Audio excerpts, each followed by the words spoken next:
Can't stream catch up.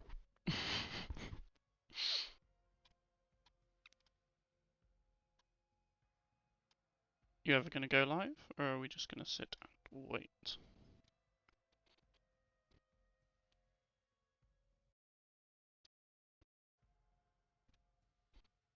There we go, that's showing.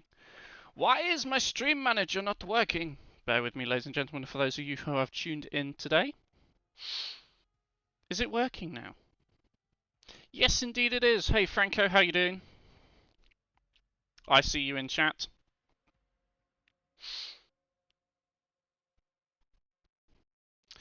Do do do do do do do do.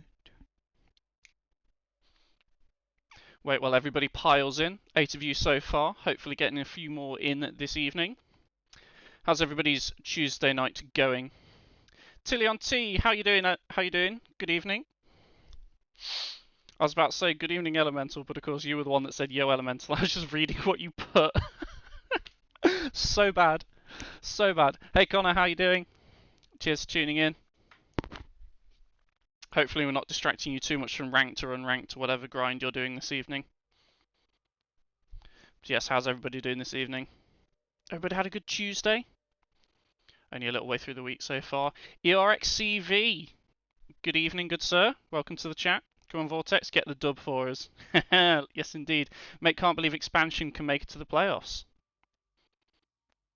Indeed, Franco. They've actually had some surprisingly good games, had some very good results against teams that maybe you wouldn't necessarily expect them to have good results against. So they've done a very, very good job in getting to where they are today. But of course, as some of you who are in the Discord may have seen, and as I will elaborate further as we go into this stream, expansion need to get the win in this best of two to walk away with a victory and see themselves, of course, into playoffs. Meanwhile, though, the side of Vortex only need the draw to make it into the playoffs. So there's a lot at stake right here for both teams. Slightly less so for the Vortex team, but of course if expansion can put up a good attack, good defense, just play incredibly well against this team and get the victory on both maps, then they will put themselves straight into the playoff positions and certainly a well-deserved playoff position. Kazwez, Wagwan Pussy Lips, how you doing, sexy? Well, that's one way to introduce yourself. How you doing, Kaz? Good evening, buddy. Just waiting for the final members of both teams to join in nice and quick. For expansion qualify their opening game of the season versus BAE. When they do 1-1 will be remembered for years to come. Yes, indeed. I'm doing good, Kazwez. Or Kaz. I know you're Kaz. I should just call you Kaz. But yeah, I'm doing alright. It's been a bit of a... It's been a bit of a long day, as you can probably tell by the fact that I'm just struggling with my word. Hey Shams, how you doing? Best caster, thank you very much. Greatly appreciate the compliment. Wouldn't necessarily say I'm the best one, otherwise maybe EUL might have snapped me up. But I do my best. I do my best for you guys, and hopefully we do have a good stream this evening. Just waiting for one player from each team to drop on into the lobby, and once they're here, we will get things underway. The first map we will be seeing today, as I'm sure you've already noticed, will be that of Oregon, and the second map we will be going to after that will be Cafe. Starting on, of course, the attacking side, we do have Expansion, and on the defense, we have Vortex. That will then swap round if and when we head into overtime, where we will see Vortex starting on the attack and Expansion starting on the defense. This is Expansion's map pick, so hopefully they can, of course, play it well and get the W on this one, since it is more critical for them to, of course, get the first round win, because if they don't secure that first round win, then they are knocked out of playoff contention, and Vortex Gaming will make it to that position instead. So we'll just have to wait and see how this one rolls out. I'm Plat 3. Oh, shame, Kaz. I'm not even ranked yet, but when I look at my ELO, I'm like Gold 1. I haven't played a single game.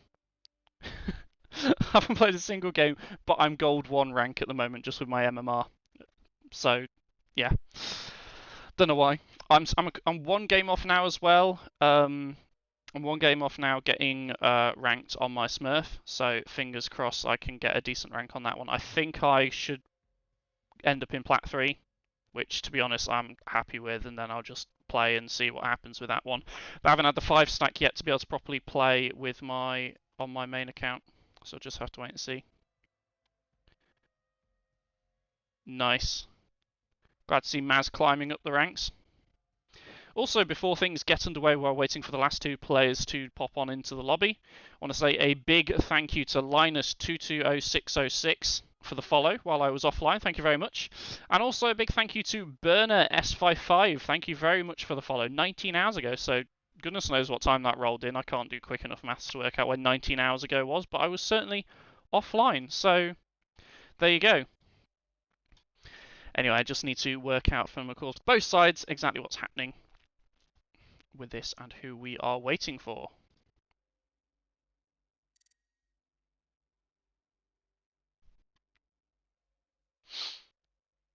Bear with me, guys.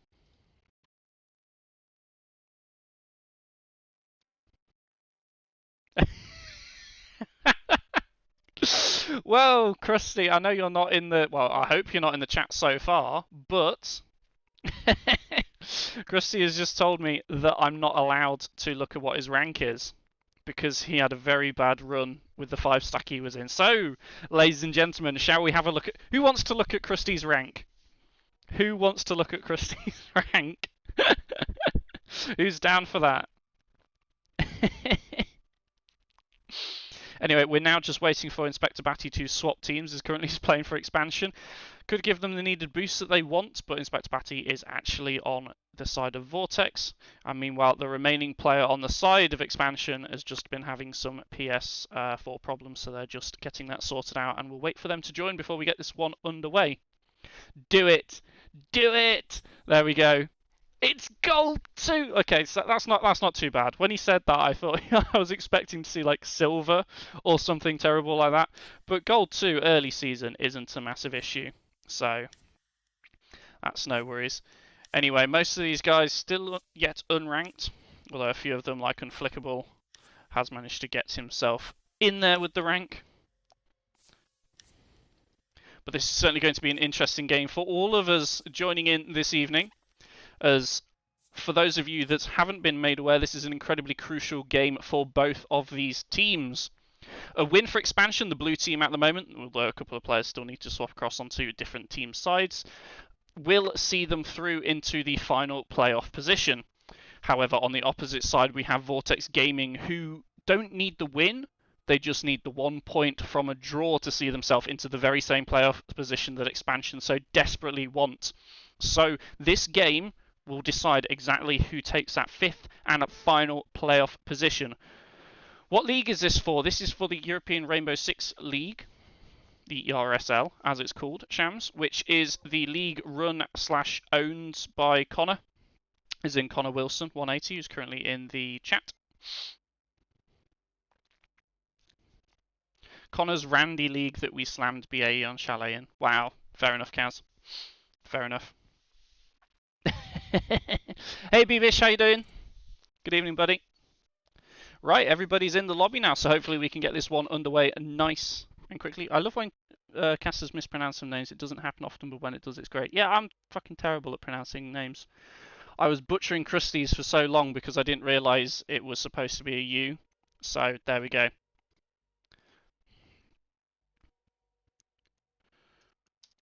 Anyway, 1 second while I make sure both teams are ready.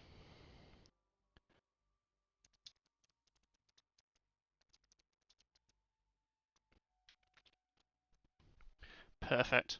Yeah, I'm good, thanks, Bibish. Bit of a long Tuesday, but hey ho, we're here and hopefully about to get underway with a very cracking game of Siege. As I said, this is a very critical one for both of these teams right here. They are playing for that final spot, that final playoff spot. So we'll just have to wait and see exactly what happens on this one. Yes, Krusty's ready. I just need a yes from expansion, and then we'll be getting everything underway. There we go, just pinging Madison. But yeah, how is everybody else this evening? Might as well get some messages in so I can talk to you guys. Nice and early on. By the way, I want to say a big thank you to ERXCV for dropping a follow onto the channel. Thank you very much. Perfect. Both teams are ready, so let's get this one underway, ladies and gentlemen. The very final game of the European Rainbow Six League, or the ERSL. The final game of the group stages. This is it. You are with me today to watch and witness what is about to unfold. And of course, it wouldn't be a good league if this one meant absolutely nothing. So this last game means everything for both of these teams. There is only one space left in the playoffs. Only one team that can make it through into those playoffs round. Which of these two teams will it be? Expansion, the blue team at the moment, will have to get a win on both of these maps. They will have to win the best of two to secure that playoff spot. Meanwhile, though, Vortex have a slightly easier run to that playoff position. They only have to draw in this best of two. So win one map, lose the other. That will happily see them through with the 1 point that they get from that position to see them through into the playoff spot. Yes, indeed, as Connor says, very fitting that the most important game of the season, certainly for the group stages, is the very, very last one that we are about to see unfolding before us. It's going to be an exciting one, ladies and gentlemen, and thank you all for tuning in to join me this evening. If, of course, there are some people that you know who aren't tuned in at the moment that do want to come along and watch this one unfold, then please let them know that we are live. Drop them a link to my channel. I would greatly appreciate it, and I'd love to see the viewership go up on this one. Oh, nice to see that, B-Bish. Glad to see you on the Zodiac B roster. The Grand Finals is most important note. Yeah, but the Grand Finals is sort of, it's good, best teams against the best, but this is a very important one. This is the most important one so far, Kaz, which is arguably what Connor was saying. Anyway, I need to quickly get a prediction underway for you guys, so you can spend all those channel points incredibly unwisely, as I know you love to do. There we go, prediction is now underway. Get your channel points spent on over. Get betting, all of you. Evening gaming galore. Where is the prediction? It's just gone up, buddy. There you go. It's as if I was reading your mind. Reading your mind. Anyway, the starting position for the Vortex team will be the Kids Dorms main hall. Meanwhile, though, we do see... I was about to say where the side of expansion was starting from, but they're not starting from anywhere because they just spawn outside and rush in. Attackers need to locate and defuse as many bombs as they can. Oh dear. Well, there you go, everybody. I've popped all of the money onto... Well, not all the money. I've just put the predictions up so you guys can spend all the money. I didn't spend any money. You guys spend all the money. But hey ho, someone picked team for me to put 5.8k points on. Franco, imagine putting 10 points. Well, it could go big if it happens. Most important game of the league, in my opinion, was BA versus RNS, battle to be undefeated. Yes, indeed. Well, that's the good thing with that though, Kaz, is that of course the undefeatedness will carry on into the playoffs. So now both of you are going into the playoffs undefeated. So it's almost even like higher intensity at that point. So it's going to be an interesting one. Anyway, as I said, we do see the top floor being the first hold coming out from the Vortex gaming side. Once again, we've seen this strat employed a few times by both variants of the Vortex team, putting a shield into the closet along with a castle barricade, stopping them pushing easily through onto this closet balcony. And of course that rotate means that the Ela can play in here with shotgun and fall off when required. At the moment though, we do see the roaming oven flickable all the way at the top of the freezer stairs. Trying to see if he can get some early picks onto the members of expansion as they start trying to push in. Smoke playing in the trophy room behind a shield that we've seen many times from many teams now. Like I say, mainly the Vortex teams like playing this on two ADSs with the shield slightly set back from the door frame. Does mean that any projectiles that are thrown to clear it will of course get eaten up by those ADSs. The wall, though, over here has been bandited, but the Thatcher has been left on the board. That could prove crucial to both teams on both of these attacks. Of course, being able to get walls open a lot easier. Of course, the Thatcher doesn't destroy devices, but it certainly helps in aiding getting walls open. For example, you'd normally bring a Maverick to get this wall open with a Thatcher and Thermite in hand. Very easily, you just throw that Thatcher out. No one's tricking the wall. Boom. Attic wall, sorry, is completely gone, and now you've got an entry point right there. Game On getting an early cheeky pick there with the pistol onto the head of Keen Frank all the way on the double window. Unfortunate for the side of expansion to lose one of their operators right at the very beginning of that one. The only room is now deciding to try his luck this time from the very same angle. Doesn't quite see the head of the Ella, does see the shield though, and puts a few free fires through, but no shots landing so far.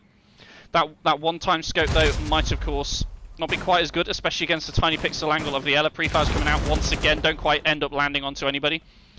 We do still see Unflickable below as Pyraz manages to pick up an opening frag onto AI Lewis.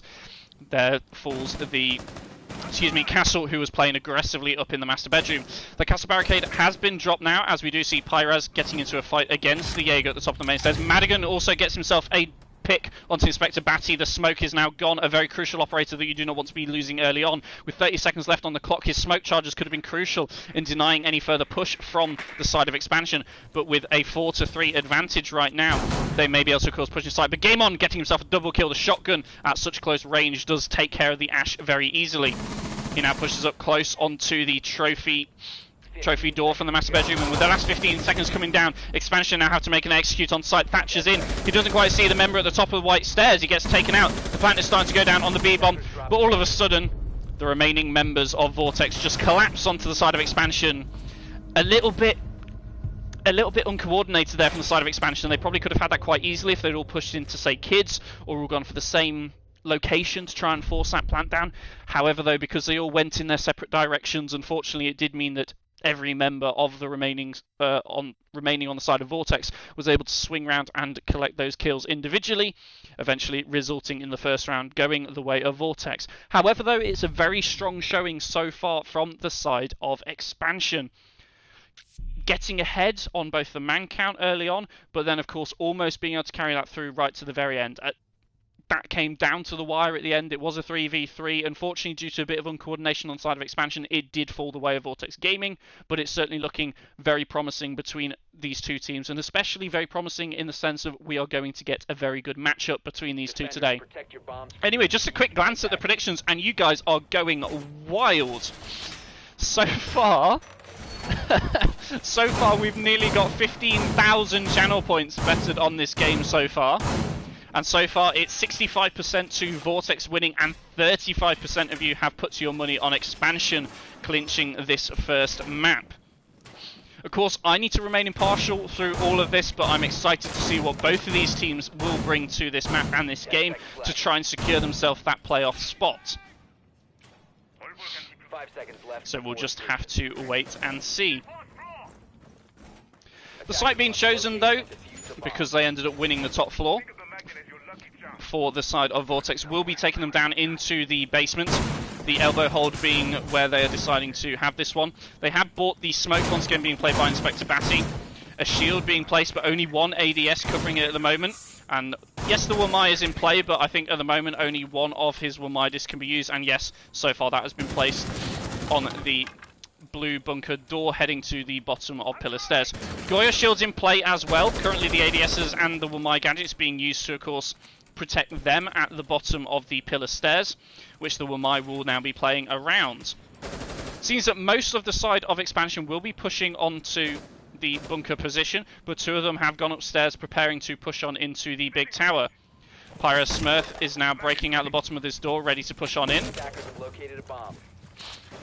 And is just deciding exactly what to do. Does see the head of the bandit. His drone does get taken out. He now knows that there is a bandit playing towards the top of the big tower. So just needs to wait and see exactly how they're going to push this. Getting a pincer maneuver going on, as I believe, who was it? The only room on the Nomad deciding to push on here. Gets a default cam. Now starting the pinch between him and the Ash. Ash, though, isn't pushing in just yet, though, has instead rotated down to the long hall window. Now in sight, though, has pushed on into the kitchen.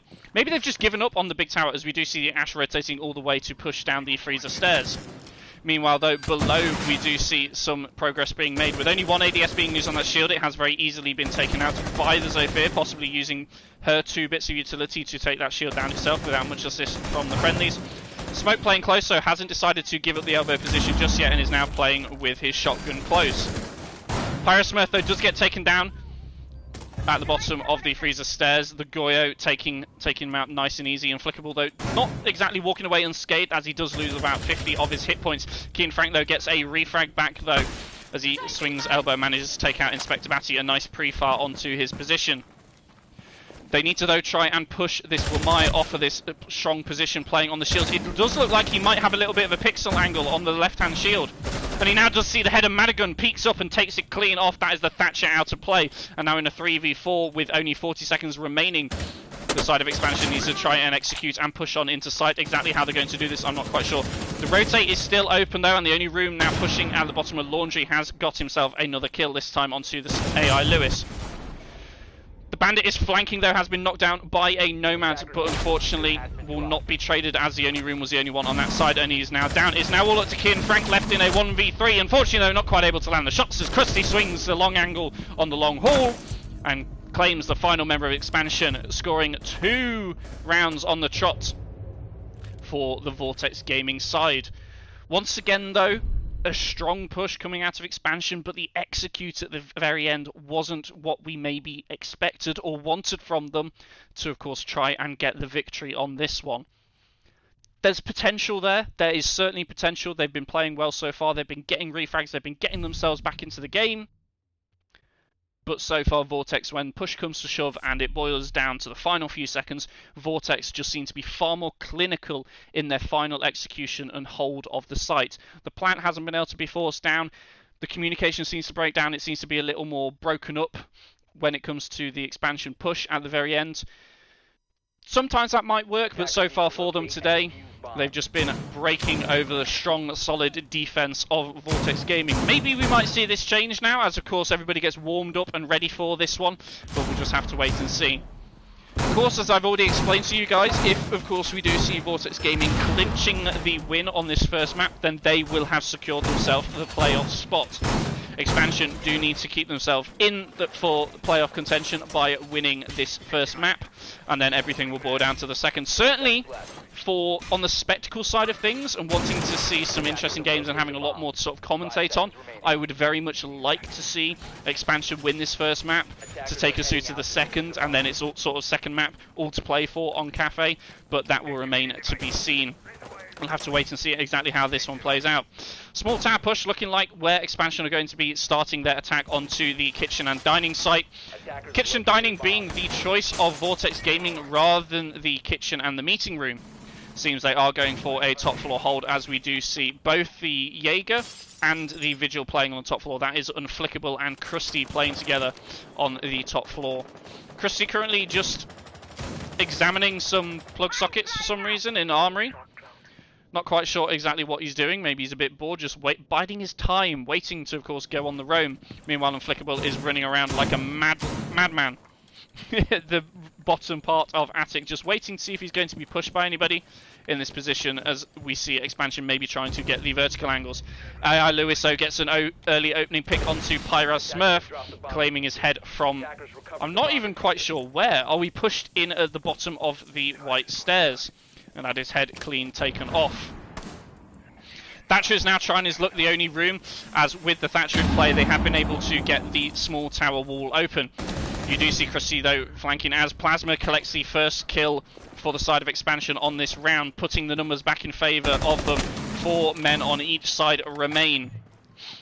Kian Frank and Plasma currently contesting onto the breach at the moment, just waiting to see what will happen. And they're going to have to try and decide exactly how they're going to execute this one. 2 members currently though playing at the bottom of the white stairs. Thatcher swings the Jaeger, ends up winning that gunfight, manages to take out Krusty as he tries to swing from that position. The bandit is in the showers. Will they realise that he's here and be able to, of course, pinch him? Drone being thrown out by the Thatcher. There is still a castle barricade on this door, so of course the bandit can't do any aggressive runouts, but neither can the side of Expansion run in and get him. Shots coming out on the toes, weren't quite able to connect in time, and a bit of damage being done onto Inspector Bandit. He tries to run out, but he doesn't realise that, of course, Kian Frank is waiting on his left-hand side, takes him clean out. Now in a 4v2 situation, it's not looking very good for Vortex Gaming now, as Plasma pushes in and begins the plant on the default plant spot. AI Lewis is above, and so is Unflickable. Unflickable, though, going down, is rotating around. Game On collects himself one, Unflickable almost collects himself another. And now he's left in a 1v2 situation. The Nomad swings the bottom corner. He prones on the floor with his secondary out. Can he get this? He's on 25 health. With the plant down, he's got to make a play here to win this one out. Can he do it? Plasma, though, with the cheeky little angle from the bottom of a small tower, does manage to take out Unflickable. And the first round falls in favour of Expansion. A much better execute coming out from the side of Expansion on this one. Able to get those walls open, push their advantage on into sight slowly, get in there, get the plant down, get the opening frags as they went in, and that's all that they needed. Even though they lost a couple of members after the plant, didn't really matter, as the two remaining members just had to play passively, and unfortunately Unflickable was in a very, very bad situation, it has to be said, to try and clutch that one out. With the top floor now being open again, though, for the side of Vortex, they have opted to go back to the top floor, the kids' dorms main hall. So this will be their site of choosing for the 4th round on this one.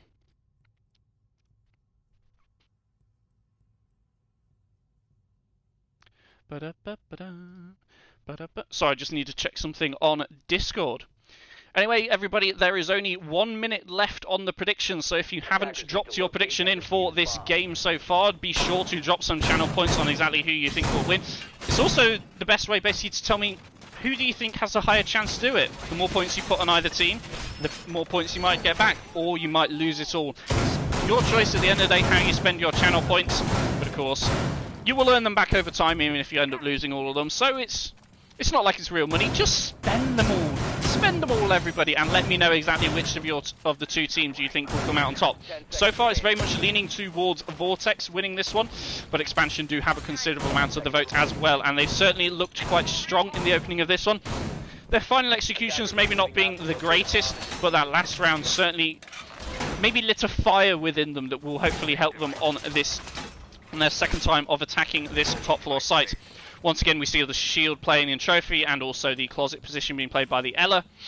The Ash, though, going below, does manage to tries to get the bandits off the wall, but she's done it too early. The bandit hadn't even got over there to put down his bandit charges, so that Ash charge was almost useless, apart from opening up now an angle on the floor that can now be used. Unflickable playing below once again on the Jaeger, is just roaming around a bit at the moment. Does get into a gunfight with Pyrus Smurf, but unfortunately falls. Manages to pick him up on that one. A good opening frag for the side of Vortex, getting the advantage early on. Unfortunate for Pyrus Smurf, who unfortunately has fallen at the opening of most of, I believe, 3 of the 4 rounds we've seen so far. So hopefully they can change that as we push on through.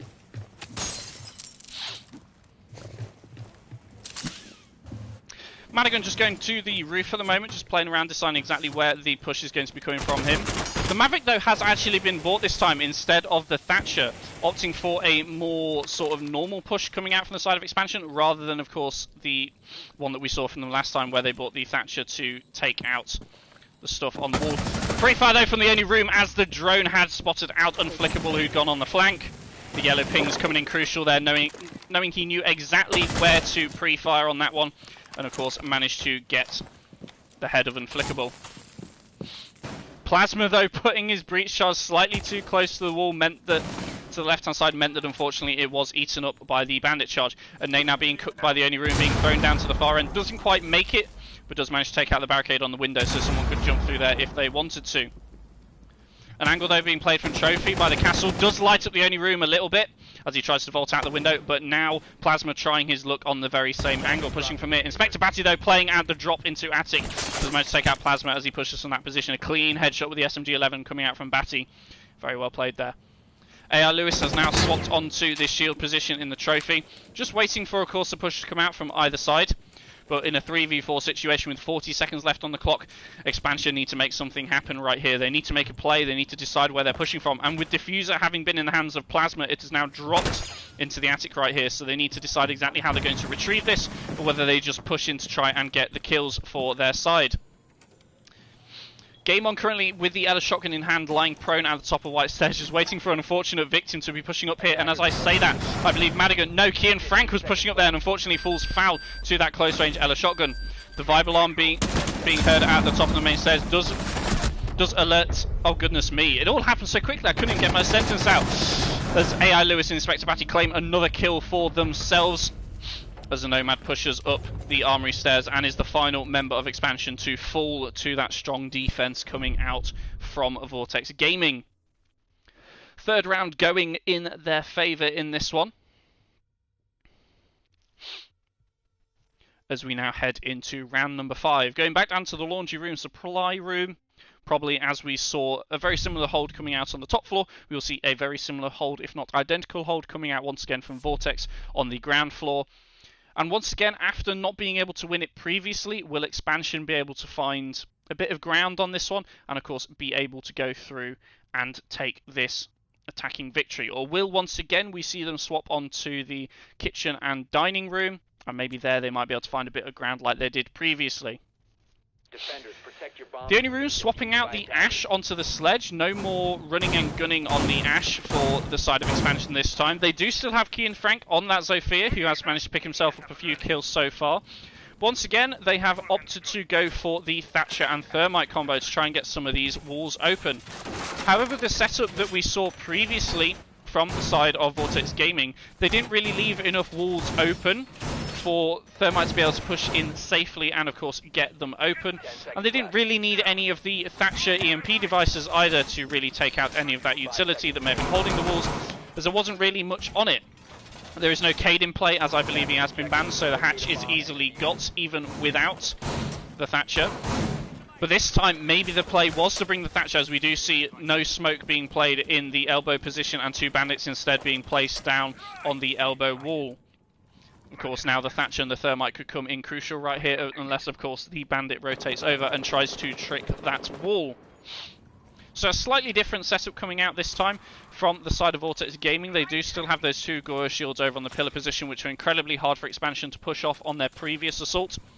But will they be able to do it this time? And once again, the right-hand one or the left-hand one, depending on which side of it you're on, does have that pixel peak that, of course, in AI Lewis, playing on the Wamai, can use to try and hold on to that angle. We do see Krusty, though, on the roam, currently in the tier 2 of the big tower. A Nomad charge has now been put up, though. Oh dear, Krusty. Oh dear, missed all those shots. A Nomad charge has been put on to the stairs beneath him, so it's going to be quite difficult for him to rotate out. But it's actually in a visible position. He can shoot it if he wishes to, of course, allow him to rotate at a time that he so chooses. But currently the Nomad of Pyraz is just currently waiting here, waiting for maybe the bandit to push. Just biding their time. Meanwhile, the rest of the expansion team is below, just waiting to try and get rid of some of these shields. Both shields gone, with a very nicely placed grenade coming out from the only room. Of course, completely getting rid of both those shields does mean that AI Lewis is pushed off from that position and has lost 50 hit points in the process. We now see the sledge also coming in useful, managing to open up that wall. The only room pushing in early gets a kill onto Game On. The only room now pushing deeper, the SMG-11 in hand. AI Lewis has fallen to Madigan, but Inspector Batty manages to get one back onto Plasma.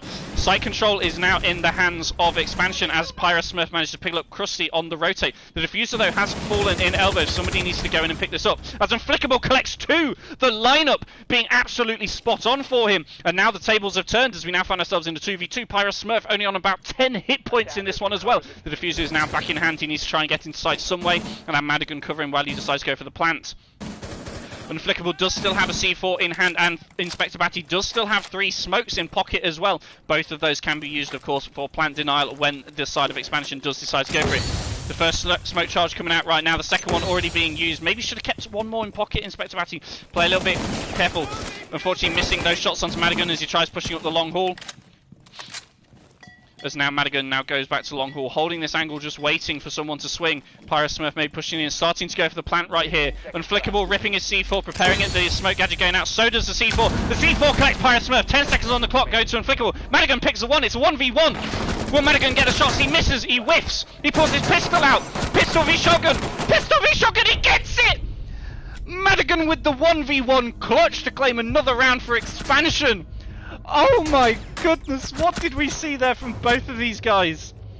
Inspector Batty, you can't be losing those. The shotgun should have so easily taken Madigan out, but unfortunately whiffs from Inspector Batty meant the pistol from Madigan could come in crucial there, come in clutch for Expansion, winning their second attacking round. They're not going down without a fight. Very well played on both sides. I believe a triple coming out from Unflickable and a triple as well coming out from Madigan. Oh my goodness, we're only on round number 6, guys, and I'm already losing my voice and going absolutely wild. This is certainly going to be an interesting one this evening. So, thank you everybody for tuning in so far as we head into round number 6, the last one for both of these teams on their current sides, unless of course we do see overtime match point. Or just overtime, not even overtime match points. The site being chosen by the Vortex team will be going back down into the basement as they believe they can hold this one slightly better.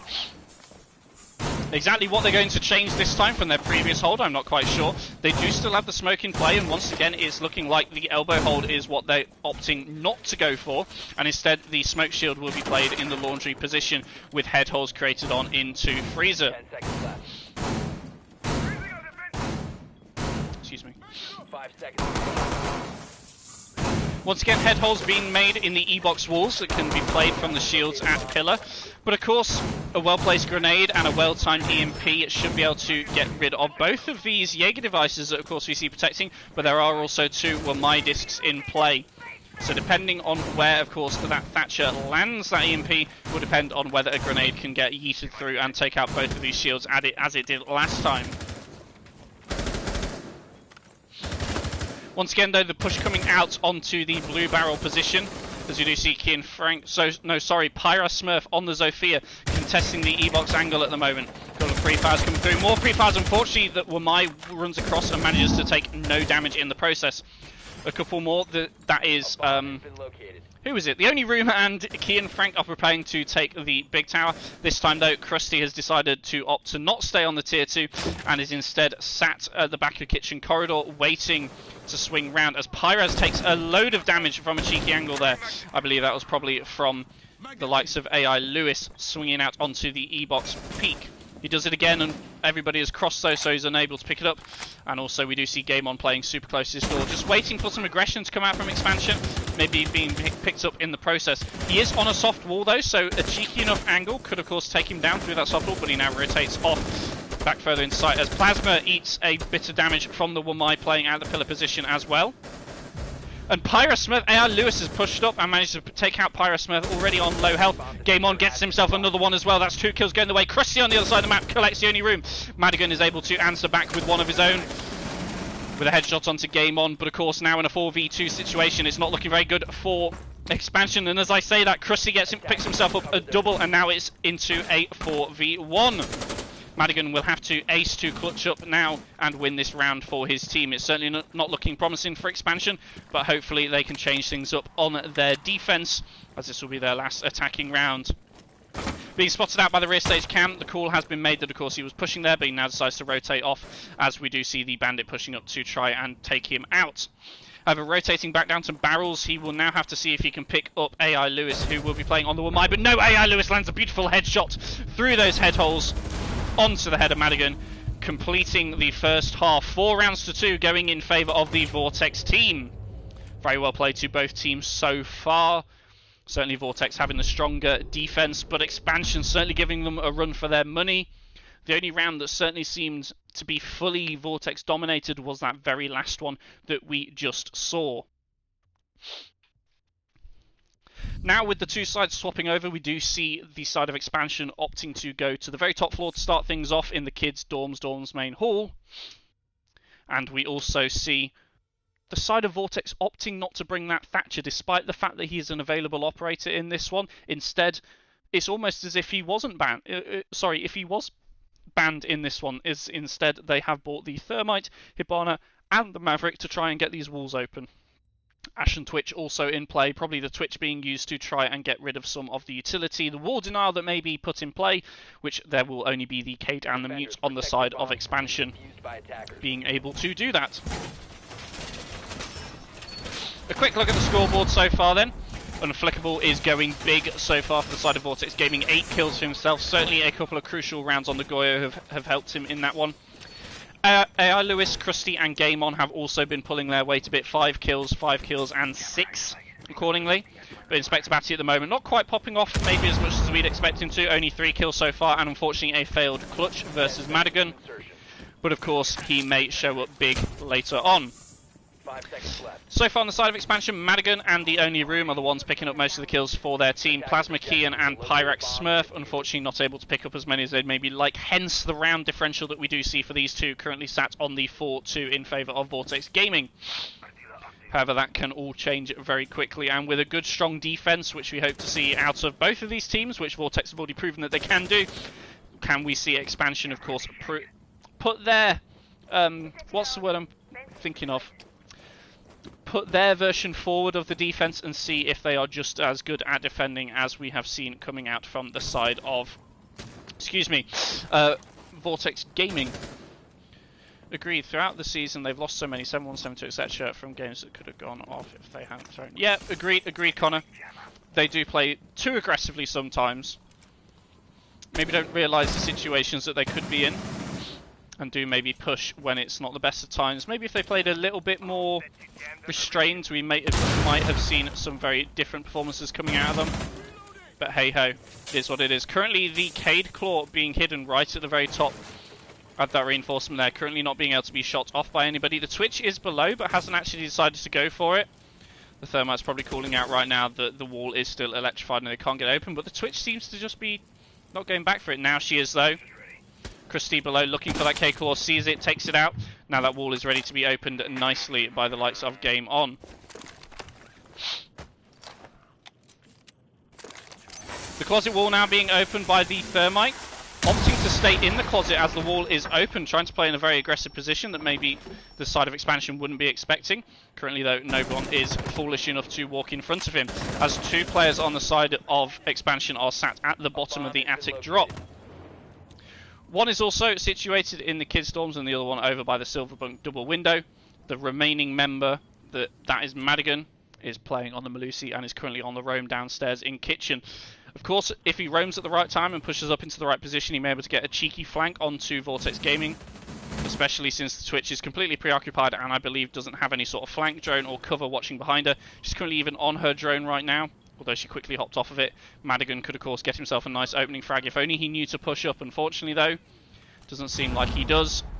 Maybe the call will come, maybe the call will call. Oh no, AI Lewis unfortunately gets a TK onto Inflickable as they're trying to contest onto Plasma. Plasma though picks himself up another one as the only room collects Krusty. Now Inspector Batty does manage to get himself one. The diffuser is going down on default plant spot. Kian Frank gets Inspector Batty and then gets another one onto Game On, who just planted the diffuser. Actually no, he hadn't planted the diffuser, he didn't quite manage to get that one off. A very strong defense coming out from the side of Expansion, very much aided by an unfortunate TK coming out there as AI Lewis takes out Unflickable as they were trying to both push the attic angle onto the mute that was playing at the attic drop. Unfortunately, of course, resulting in a team K. A team K? A team kill? I can't English this evening. I do apologise, everybody. But that's certainly a good sign for Expansion, managing to win on the top floor, now almost bringing this scoreline back equal at 4-4. Currently, though, sat at 4-3 in favour of Vortex Gaming. The second site that now we see Expansion moving to will be popping downstairs onto the laundry and supply room. Let's see whether they can hold this one as good as they attacked it the second time round, as they certainly put up a dominant performance and were able to win out in the clutch. Let's see if they can do the same right here. Although maybe for their own blood pressure, they might opt to not get it into such a clutch situation. Anyway, an interesting operator to be seen being bought out right here is that of the Clash, being bought by Kian Frank. Does seem like a lot of presence and aggression will then be put out by the side of Expansion onto the blue bunker area from this double door right here. That's certainly where a lot of players like to play the Clash, with, of course, support from teammates behind. Excuse me. 10 seconds to insertion. So exactly how this will be played, and whether, of course, Vortex decide to just completely attack straight into the face of the Clash will remain to be seen. But they have got the Zofia and the Thatcher in play, which, of course, both can technically counter the Clash. The Thatcher can be used to disable her electrifying shocks, or whatever they're called. I'm not quite sure of the technical terminology, but of course, if they are disabled, then it's more... it's easier to push into it. You can actually run at her when normally you can't, because she'll just apply it. Does though look like at the moment Pyrex Smurf is currently just using Clash as a mirror. She's just sat there saying very patiently still, waiting while Pyrex is ready to peek around. Hopefully he doesn't TK his friendly in the back of the head. Some of these bullets coming rather close, but a drone coming out, of course, alerting them to the fact that this is the position that they're playing. Just seem like the Thatcher and the Thermite might be giving up on this angle. But no, there we go, a cheeky little peek from Pyrex Smurf takes it, the head of Inspector Batsy completely off. That's the Thatcher already taken out of this one. Not necessarily the most crucial of operators to be lost. but certainly not a great one to be losing so early on. Plasma is holding the rear stage angle, which currently is about to be contested by the likes of AI Lewis on that Nomad. Instead, opting to go for the rear stage area, pushing off and taking meeting together with the rest of his team. Looks like a mounting attack through into the freezer position as Krusty and Unflickable were located over there, but does now seem that they are changing their mind and pushing elsewhere.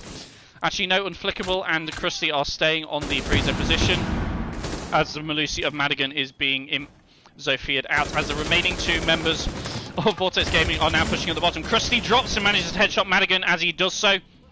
And now they have both Laundry and Freezer control, and Expansion now have to hold the push from here. Pyrex, though, is in a very strong position, of course, being located just close to this single reinforced wall on Freezer. Flashbang is coming in, managed to turn away at just the right time. Second one coming through. Does he know where the side of Vortex Gaming are pushing from? Clash is, though, contesting onto the Zofia and the Ash, just trying to apply a bit of pressure here. The Zofia does now manage to get round the Clash and unfortunately doesn't quite see what is going on here. Pyrex has managed to pick up game on and downs the other player of AI Lewis. The only two remaining members that are alive on the side of Vortex are currently stuck in the freeze area. That C4 from Plasma, unfortunately unable to find the remaining hit points of Krusty. And now Unflickable and Krusty left in a 2v3 situation with AI Lewis downed in Laundry with the diffuser on the floor. Unflickable, believing he's being spotted, maybe of course expecting a flank at this point, but currently the side of Expansion are just playing passive on site, waiting of course for the players to push. Pyrex somehow didn't see the Ash cross in that position, or maybe is just very, very strong on his trigger discipline. Krusty, though, plays aggressively pushing out, but as Unflickable gets downed by the enemy. Pyrex collecting another, popping off this round, and another defensive round goes the way of Expansion. My goodness. And to answer your question, yes, Beavish, was Expansion did indeed win top floor, as they now win themselves their second defensive round on the trot and bring the scoreline back to 4-4. Yes, indeed, Connor, it is indeed very tight. I'm not going to make a silly joke there, but hey ho. I'm not going to even go anywhere near that joke because that's a very inappropriate one to make. But here we go. The site now being chosen by Expansion, who have now won two defences on the trot, will be that of Kitchen and Dining Hall, opting to go for the same site, the same off-site that Vortex Gaming went for as well. With the Thatcher and the Thermite in play, though, it might be slightly difficult for them to hold this, as of course the Vortex found when they tried to hold this one themselves. But let's see what Expansion can bring that might be slightly different on their defense compared to what Vortex bought.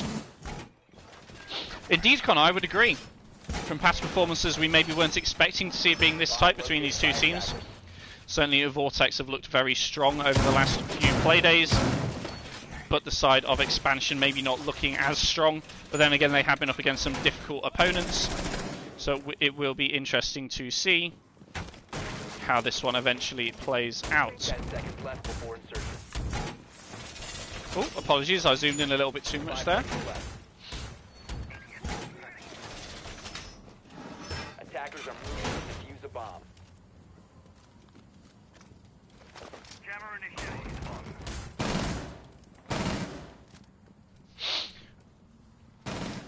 Apologies, I just had to see to a message quickly there. The setup has now started from Expansion, and it looks like the aggression that will be coming out from Vortex Gaming will be mainly focused around the big tower, as we do see the Asher and Flickable already in, but Pyrex playing at the top of the big tower already picks up an early opening frag onto Expansion, not droned very well by the side of Vortex Gaming. Unfortunately means that the opening frag does go in favour of Expansion. That's exactly what they needed. And of course Pyrex still playing in that very strong position at the top of the big tower. Just waiting now for someone else to contest him. If of course he can waste a lot of time while people try and push him off, or of course manage to collect himself another kill, then that could prove crucial. Alternatively, he just wastes as much time, maybe trades his life for a little bit of damage, and that's exactly what he needs to do. If he's not taken out though, he could prove crucial later on, being a critical rotate later on in the round of this one. I'm scared for my channel points. I would be too if I was watching this game, Beavish. Fortunately though for me, I get to cast this and I don't have to spend any channel points on it to do so. Krusty, though, at the moment is being sneaky and aggressive as he pushes up. Game On is able to finally finish off Pirate Smurf at the top of the big tower. Krusty, though, now has secretly pushed up into the security corridor to the bottom of the white stairs and is currently waiting to see if he can catch one of the unsuspecting players of Expansion as they go on the rotate. And here one comes, manages to pick up the only room. A swing round gets a second one, the head of Plasma going straight in front of Krusty's sights, meaning, of course, Plasma is a dead man. Game On is already in sight as they've now opened the meeting wall, and the plant is beginning to go down. The call has not been made. Madigan does not realise it, neither does Key and Frank. As Madigan pushes up, gets taken out very easily by Inspector Batty watching the Frank. Key and Frank able to pick up one onto Krusty, but now in a 3v1 situation, and with only about 5 hit points to his name. It's all up to Key and Frank, and unfortunately, Lewis is very easily watching the Z angle, and quickly takes out Key and Frank, puts him on the floor. And another round goes in favour of Vortex. A good answer to the strong defence so far from Expansion coming out from Vortex. But that being, of course, the off-site for the defensive side, will now see Expansion returning to the Kids' Dorms main hall, which, of course, may be their preferred site. They certainly performed a lot better on it early on, and we will just have to wait and see if they can pull off as good a defence as they did previously.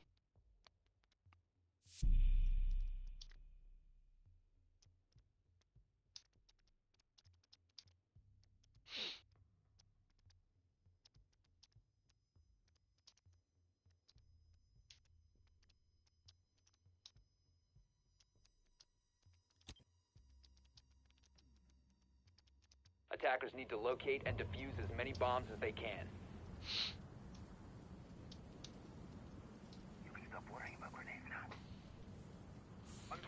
Apologies, I just had someone knocking at my door there, so I needed to just see to that. Anyway, I'm now back with you guys as, like I say, we do see Expansion going on to the top floor once again. Can they put up a good defense? I can't English all of a sudden, ladies and gentlemen. I'm struggling this evening. Will we see as good of a defense coming out from Expansion this time as we saw previously? Of course, the plant was beginning to be forced down by the side of Vortex Gaming, but unfortunately their cover just was not there, allowing the side of Expansion to push on into site, retake it from them, and of course eventually take out all the players before the diffuser was even forced down by Game On, who was planting in that default plant spot. A pretty standard push coming out here from Vortex Gaming so far, of course getting the drones and the members of their team up onto the balcony nice and early on, just working out exactly what they're facing, which is currently a Cade Claw on the wall. This time though opting to bring that Thatcher instead of the Maverick, allowing them to more easily get the closet wall early on, and of course then maybe later rotate round and onto this one. Although the Zofia charge being used instead to try and get the wall, the Cade off the wall, but with it being a Cade, it is located slightly higher on the wall, so unfortunately isn't destroyed by that. Krusty though, once again with the opening pick, manages to pick out Madigan, who's playing around below.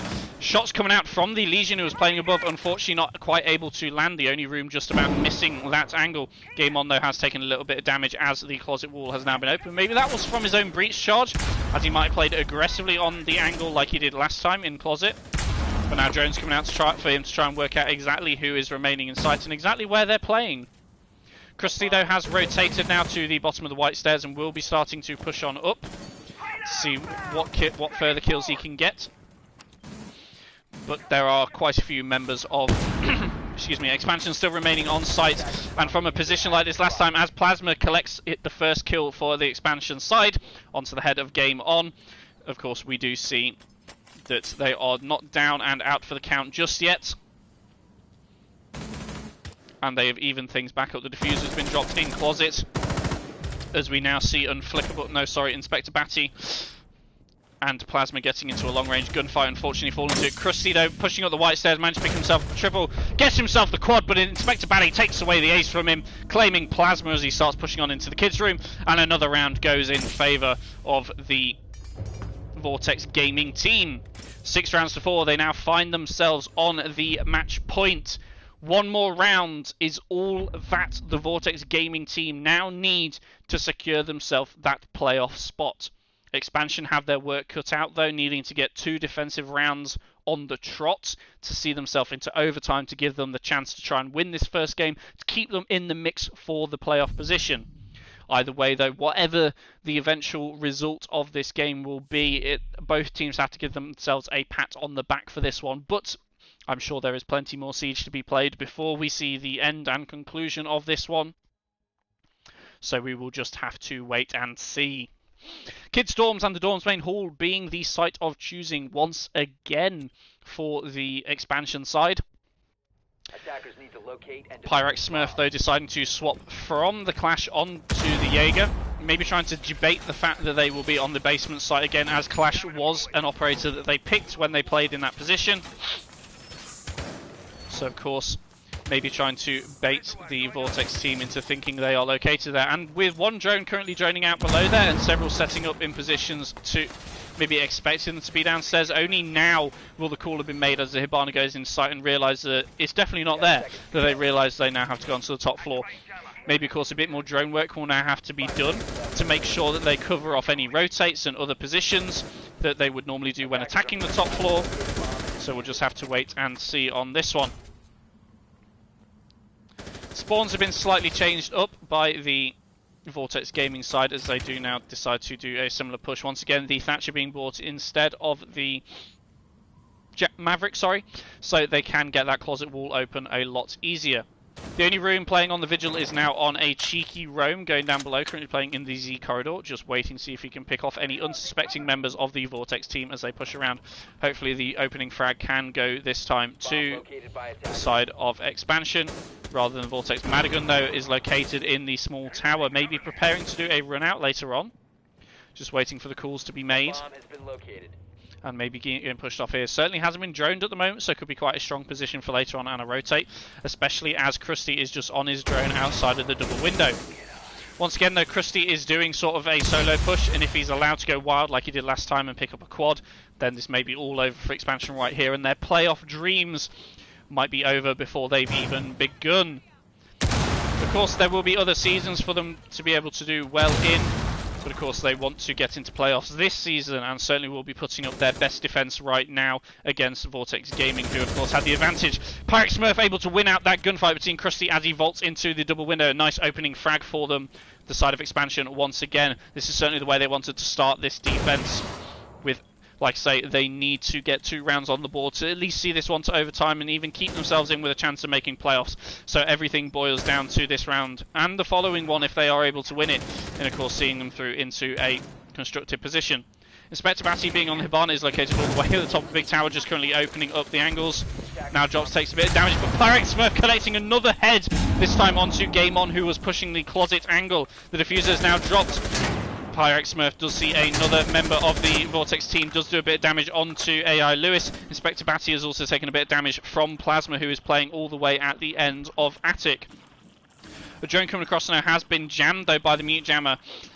So Plasma is safe from being droned out to this location, but is now being contested by the Ash and the Hibana. The Hibana goes across, so is downed by the shots from Plasma. Sorry, the C4 comes out, claims Inspector Batty, does a bit of damage onto Inflickable, who's now trying to push into Attic as well, expecting the player to be close, but they aren't. Loses that gunfight to Plasma. Plasma collecting a headshot. Will this be a flawless round coming out from the likes of Expansion to assert their dominance very much in this game, proving that they should be allowed that final playoff spot? AI Lewis now left in a 1v5, of course, will need to clutch it with an ace. That's the only room, scores the headshot on the armory stairs. AI Lewis hears him coming but doesn't know exactly where he is. And Expansion gets a flawless round number 11 to keep their dreams of playoff glory alive in this one. Very well played from them in this one. One more round, though, needed from the Expansion side before they can, of course, see themselves through into overtime and, of course, keep things going forward. But that's certainly the way to stamp their dominance on this one, proving that they may have looked a little weak on a couple of the other rounds, but they have what it takes to take the victory on this map, on this first game, which is exactly what they need to do. Like I say, I'm going to keep repeating it until I'm blue in the face, to keep their playoff chances alive. The site now being chosen, as it is open and they performed well on it, will be that of Laundry Room Supply Room. It was a bit of a clusterfuck, it has to be said, towards the very end, and Expansion, maybe you could argue, were fortunate to just about win it out. Attackers need to locate and defuse as many bombs. So we'll just have to see whether, of course, they can have a stronger defense on this round as they did in the one that we just saw. Of course, coming out with a flawless is a very good way to, like I say, just prove a point against this Vortex team that, of course, looks so strong on their previous attack, but were then completely flawless, completely slapped silly by the expansion side on their following attack. So like I say, very well played by expansion. If they can keep this momentum up and get another round on the board, then we will see overtime in this first match, and they will keep their playoff dreams alive. 5 seconds left before insertion. I know what you're saying, Bibish. You want your channel points, but this is a very close game. This is indeed a very close game, maybe closer than a lot of people were expecting, but it's certainly an enjoyable one, and I'm loving to see it so far. Vortex deciding to go for a very aggressive push down into blue. Bunker drones coming out as the IQ of Unflickable starts pushing forward, the G8 in hand, deciding to maybe try and push onto this one. The Clash, though, being played once again by Key and Frank, and having the likes of Pyrex Smurf playing currently behind him, using the Clash as basically a mirror window, deciding exactly how to play around this one. Zofia going right, but also Thatcher being located on the left. We'll have to wait and see exactly how they play this one. Shots coming out onto Plasma just about through that soft wall there, as now we see the Thatcher moving up behind the blue barrel position. Flash is now coming in. Unfortunately, Pyrex does get flashed by that as now the play comes in. The IQ has now pushed on into sight. Another flash coming out. The Clash turns the wrong way. She's got it back completely to Game On. Game On so easily takes that one out. Oh no, Clash, that was a big misplay. I know you were blind, but you just need to stay still.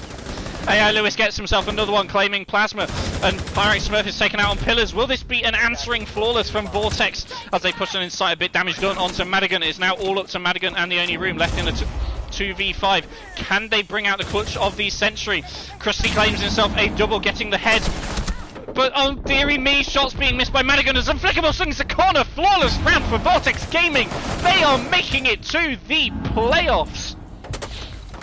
What a way to answer back to the flawless coming out from expansion. A very, very good aggressive push coming out from the Vortex side. As soon as that Clash fell after being blinded by the flashes coming in from the likes of the Thermite, it was all over for expansion right there, unfortunately. And so with that loss, so do go their playoff dreams, as we see Vortex Gaming securing that 5th and final playoff spot. However, though, don't go anywhere, as we do have one more map to be played on this best of 2 to see whether maybe expansion can redeem themselves and bring themselves into a draw in this best of 2. That would certainly be a good way to end this one off for them. So we'll just have to wait and see. Anyway, I'm just going to call a quick break, both for myself, I need a drink if you can't already tell, before we head into the second game. So like I say, I'm going to have a quick break, run some ads, and then we will get back into this one. Bear with me, ladies and gentlemen, but thank you for sticking around so far, and be sure to stick around for the second map, which will see us playing on Cafe. Back in a moment.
Well, welcome back everybody to this best of two between Expansion and Vortex. After the first game win going the way of Vortex Gaming on Oregon, we do see them securing that final playoff spot, unfortunately reducing Expansion's chances of making it to the playoffs from 50-50 to 0.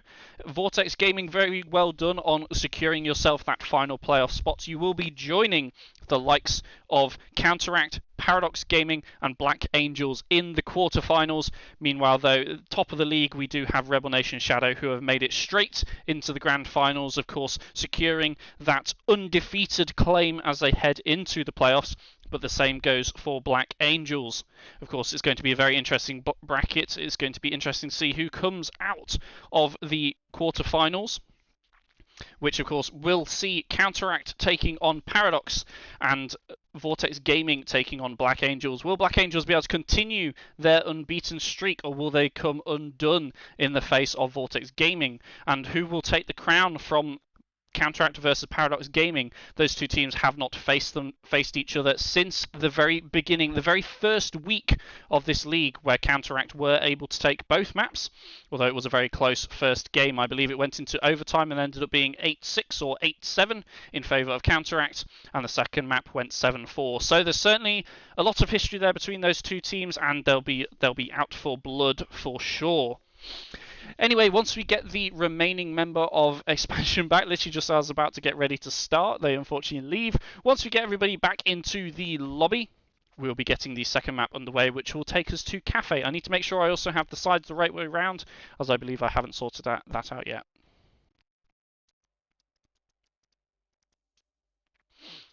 One second, ladies and gentlemen.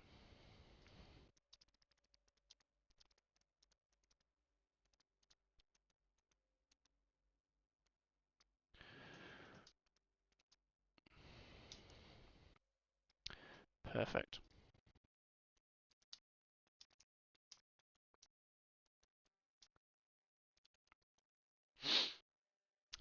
There we go. All messages sent as we get ready for this second map. I just need to... I still didn't check who was starting on which side. You'd think I'd never done this before. So Expansion starts on the defense, which means that we want the orange team starting on the attack, and Vortex get the OT on the attack as well, so that goes to the orange team as well. Like I say, we're just waiting for Kian Frank to join back into the lobby. Once he's here, we can get the ball rolling on this second map. Hopefully he hasn't had a major issue that won't allow him to join back, but hopefully he'll be back with us shortly. And as soon as he gets into the lobby and I get it ready from both sides, we will get this second map underway.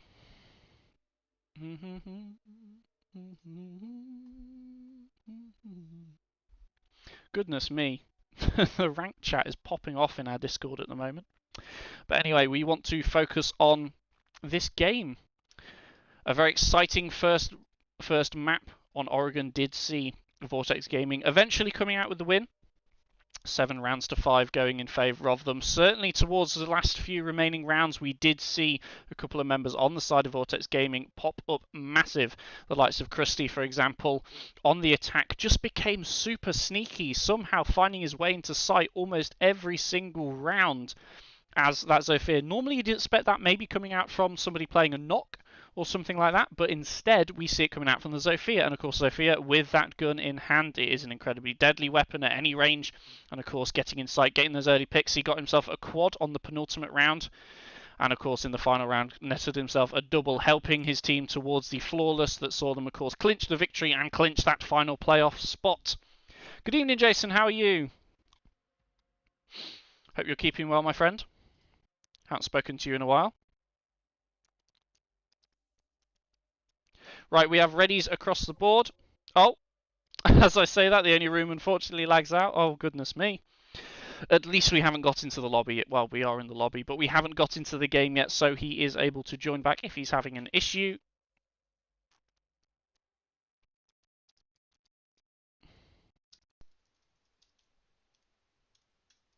I'll start once he's back. Right, well there we go. So with Vortex clinching out the final playoff spots, we now head into the final part of this best of two. Who will take this second map. Will we see the side of expansion being able to restore some honor and prove that they're not out, and that maybe, of course, next season they may be able to challenge for that playoff position in the second season of the ERSL? Or will we instead see Vortex being able to basically make a statement ahead of us heading into the playoffs, saying, you know what guys, we're ready, we're fired up, we're ready to go, come face us, as they do take on Black Angels in the playoffs now that they have qualified. Fair enough, Jason, glad to hear it. Glad to see you're doing alright, even though you have had a break from Siege. Anyway, the prediction is now up for you lovely ladies and gentlemen to go and vote upon. So let's go and get that one done.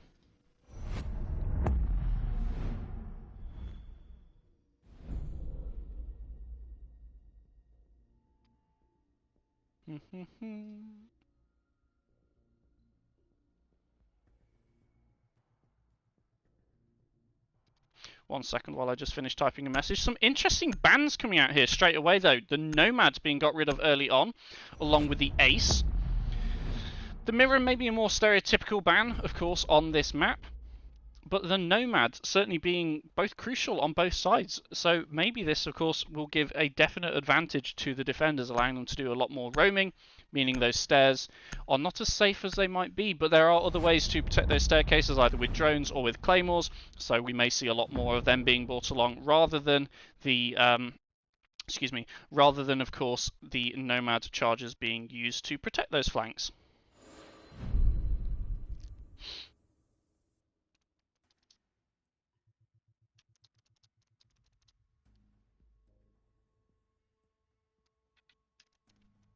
There we go, just popping another message in the Discord so we can get a few more people in here. But it's lovely to see all of you lovely people in here again this evening. How many teams are in the playoffs? So, Beebish, just give it a quick rundown of the playoffs, since you asked. There's 4 teams in the playoffs, but 5 have qualified to basically the finals and stuff. So what Connor has done for this league is that the winner of the group stages that we're just finishing, this is the final game of, goes straight through to the grand final. They qualify ahead of everybody else. In this instance, it's RNS. They've gone straight through to the grand final, and they will face whoever wins both the quarters and the semis, and they will face each other in the grand final. Which then means that the remaining 4 spaces have been taken up by 2nd through to 5th. So the spot that Vortex Gaming have just secured themselves is 5th position. And the other teams that are in the playoffs are Counteract, Vortex Gaming, Paradox, and of course Black Angels Esports. They are the 4 teams that are going to be in the quarterfinal playoffs. As I say, RNS have made it all the way straight into the grand final, so we won't be seeing them now until the day of the grand final, which I believe, for those of you that are interested, will be the 4th of April.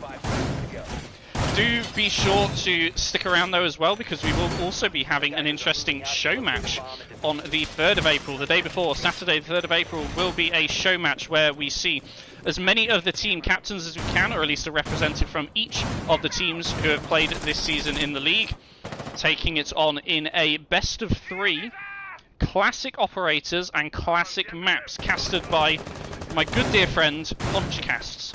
So be sure to stick around and keep an eye out for that one coming up.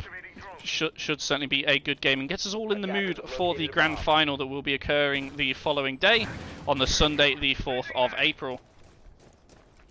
So far though, we do see Vortex taking things nice and slow, starting on the top floor, getting of course those drones in nicely, but we do see Krusty once again being on that aggressive roam below, bringing that Zofia and starting to push in wherever he can find the space.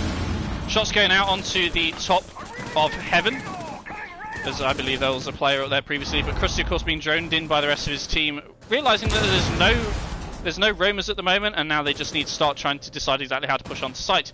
All 5 members of expansion are located within and around the cocktail balcony. 1 is located on Heaven, and 1 in bathroom, and 1 in the freezer. So they're all on site. They're turtling this one hard so far, so I'll just have to wait and see. Yes, indeed. There you go. Connor's explained it briefly. I explained it with a little bit more pizzazz, as you might say. So hopefully you're now clear on exactly what's happening. But I'll do a recap at the end for everybody that may or may not have heard that. Anyway, we do see the Ash of Unflickable pushing aggressively onto the wall. A C4 being put on the hatch. I don't think that was from below. That was just a well-yeeted C4. Unfortunately, not quite able to collect the head of the Zofia, or just the body of the Zofia. But Unflickable saying about heads, he managed to swing onto Pixel and claims the head of the only room. He aggressively pushed up into that position. Plasma takes a bit of damage as, of course, aggression is now being placed onto the top of the white stairs. Shots coming out from the Jackal, who's pushed up aggressively as well. A.R. Lewis is eventually taken out by the likes of Plasma, and Flickable does take down Madigan as he's now on a double kill, a 3v2 situation, as we do see the Vortex pushing in, and Flickable collecting himself a triple. The Ash going absolutely wild on this one. Now also knows where the final remaining member is, the Smoke. Shots coming out, he claims himself the quad kill to open things up as he takes out Pyrex Smurf on the Smoke, hiding in the cocktail bout corner at the end there. Unfortunately not quite able to win out that gunfight, as shots to the knees of course kill just as easily as shots to the head, as long as you land all of them, which is exactly what Unflickable did, securing the first round for Vortex Gaming. I don't know, who do you vote for, Bibish? I have no idea, but hopefully a few other people decide to vote on some teams, so you're not just voting on your own. But it'll be interesting to see, of course, which teams you guys think will be coming. Well, basically, what we're voting on here is, will Vortex finish this best of two, taking the full amount of points and pushing themselves higher up on the table? Not, of course, that they can go any higher. They have secured themselves the 5th position, but of course, will they just get a few more points on the table? Or will we see expansion being able to put up an incredibly good final map? Because this will be their final map and final game of this season, apart from, of course, for the player that ends up playing in the show match / captain's match later on in the season before we head to the grand final. This will be the last game for the expansion team, which is kind of sad to see them go. They've certainly been a strong part of this league so far, so I'll be sad to see them go. But they may be joining us for the second season as well, so that we'll just have to wait and see on that one. 5 seconds left before. Anyway, late reinforcements going up on the prep room wall. Hopefully they are able to finish that though, as we do see most of the members of Vortex Gaming spawning over towards... I don't know what the names of the spawns are. I know that the one on the western side is Christmas Market, where we saw 2 players spawn from, but the rest, I don't know what that is. Is that Christmas Tree? I'm not sure. I think it's only fair I give expansion some love. Hopefully other people vote, otherwise I'm only putting 10 points down. Fair enough. Fair enough, Beavish. Vortex, though, are opting to go for the top floor down, seeing if they can, of course, take out any roamers, but already we do see a push into the dining room. Krusty, once again, leading the charge on this one, has already taken that fireplace hall, dining room, whatever you want to call it, position, and just holding it aggressively. No roamers, though, currently on the side of expansion. Everybody, once again, in sight, 4 people, with 1 currently roaming offside. That is the Legion of Madigan, currently playing in the coat check, just biding his time, waiting for an opportunity to present itself, but maybe a bit more of a roam presence on this cafe map would be very good for them. Explosions going out above, not sure whether that was the impact nade of Vigil or whether that was like the Zofia or something, I'm not too sure. But now we see the Zofia rotating down onto the brown stairs, and also the Jackal starting to apply a bit of pressure onto the red stairs. The rest of the team are pushing over towards the freezer wall. Looks like this is the one that they want to get open, with Game On being in tow, although I believe... No, he is now back downstairs. Krusty getting into a gunfight early on, but now the freezer wall is being opened, and the entry point has been decided for the side of Vortex Gaming. Not always the easiest one to push into, but they do have top floor control, so they could start playing some vertical if they so wish, but it does seem like they're opting to not bother at this point. Krusty, though, getting into a bit of a gunfight here with Madigan, who's playing aggressively in the main reception. Madigan also sees the player of Inspector Batty, as now Krusty pushes up close and maybe is about to swing across in front. Madigan can get a nice opening pick here for his team, and that proved well. Falls back at just the right moment, managed to collect the head of Krusty as Pyrex managed to pick up AI Lewis, pushing in onto the breach. Plasma takes a bit of damage as well in the process, currently playing on the long angle all the way from Small Bakery. We do see Pyrex trying to land some shots, unfortunately doesn't manage to land that onto the sledge, as Inspector Batty does manage to claim Madigan. But now in a 4v3 situation, the side of Vortex Gaming are maybe in a bit of an uncomfortable position as they now have to try and push on into sight. but Plasma is on very low health. Still 2 C4s in pocket though that can be used to try and clear off the members as they try and push in. Maybe a little more of a passive position being played would be useful for them right now. But an aggressive push coming out from Game On does collect the kill onto Plasma as he collects head. The only room gets shot in the arse as he tries to vault out in the double window of the prep wall. Playing closer is the cave. The C4 comes out, does a tiny bit of damage onto Game On. No C4s left and the plant is now going down. Pirate Smurf does claim Inspector Batty though. Key and Frank pushes up close. Does manage to get one. A triple going for Game On. He now has to go for the defuse. Shots coming down to the Ashburn and Flickable manages to claim Pirate Smurf. And round number 2 goes in favour of Vortex Gaming. A very close thing between Expansion and Vortex there. But eventually, with the Planter being safe and the cover coming out from Unflickable, he was able to protect the Planter from the Vigil. The Vigil not quite able to land those shots, of course, using his sidearm of the C75. Maybe not the most accurate thing, and those iron sights make it difficult to aim with. Unfortunately, not able to land the shots when he needed to. So we now see Expansion going 2 rounds down as we head into round number 3. Kitchen Service and Kitchen Cooking being the site that they opt to go for once again. Try and hold this one differently. And Pirate Smith possibly bringing out the Cav. No, swapping that out onto the 6th pick. Instead, opting for another roamer, that one being of Mozzie. No, instead he's opted to stay an anchor on site and has instead gone for the smoke. Thank you very much, TBH Matty DC, for dropping the 10 channel points onto Vortex. We now have a 50-50 split on the prediction for this game. It's basically a battle between Matty and Beebish to see who will claim those channel points at the end of this one. There is still 8 minutes left though on the prediction, so everybody get those votes in nice and quick. Let me know who you think will take this second map, and of course, who will take the best of 2 series. By voting on Vortex, you will vote on them taking the best of 2, but by voting on Expansion, you will see a draw coming out in the best of 2 series between these 2 teams. Expansion, of course, with their playoff hopes, unfortunately falling by the wayside now as Vortex took the first map. They will want to finish this second map as strong as they can. Their final game of the season to be played. They want to finish on a high, so a win for them right now would be exactly what the doctor ordered. And I'm certainly trying to be as unbiased as possible, but at the same time I would like to see Expansion win this one out, as I say. An aggressive push, once again. Mads is voting for Vortex. Since he's a mod, he cannot actually put any channel points on it. So, fair enough. But once again, Krusty being the entry on this one, pushing in aggressively, already starting to take all the way over to VIP. Madigan playing in a similar position to last time in the main reception. Does now fall away as the pre-fire comes out from Krusty. Doesn't manage to land onto him, but of course does do enough to scare the man away from that previous position he was playing. He's now fallen all the way back down to Harry Potter at the bottom of the red stairs. And he's now looking maybe to rotate upstairs. No, instead he's just putting a goo mine to warn him of any incoming enemies. No, indeed, he is going for the top floor roam. Maybe he is above. But AI Lewis has dropped in above on the Iana and is playing above as well. Also accompanied by the lights of Unflickable. Shots now raining out onto Madigan. Unfortunately, not landing any on him. He didn't land any back. But now he's currently being pincered. One from above, one from below, as Krusty has also taken up a stronger aggressive position on the coat check door.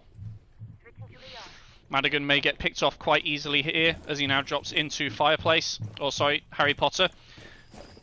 The Iana copy now pushes down, trying to find where this Legion is located. The call has now been made. She's spotted out. He realises, of course, it is the Iana copy rather than the real thing, so doesn't bother shooting it. But, of course, his position will now have been given away. He pre-fires down the long haul. But the closeness of Krusty, it surprises him. But an instant refrag coming out from Pyrax does mean that, of course, a trade has come out of 4 for 4 now.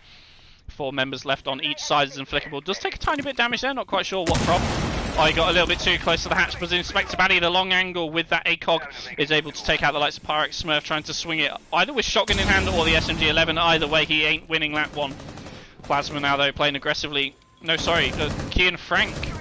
No, the only room. I can't work out who it is, but Inspector Batty picks himself up a double kill, a triple kill. 3 headshots going the way of Inspector Batty so far. Swaps onto the SMG-11 as he decides to start pushing in onto the kitchen double door. Just pre-firing some walls at the moment. Shots now coming out onto Game On the but Inflickable trades that back nice and quick, and another round goes in favour of Vortex Gaming. Vortex are looking very strong on this second map, so even if Expansion had been able to take the first map of Oregon, Of course, if this same result would, of course, come through, then we may have still seen Vortex being able to clutch out that final playoff spot. But there's still a lot more of this game to come through before we get to the very end, and Expansion have been known to do some decent comebacks. Opting now to go back to the top floor, the bar and cocktail lounge. This time, though, bringing the Rook on Plasma. That is not being sixth picked off either.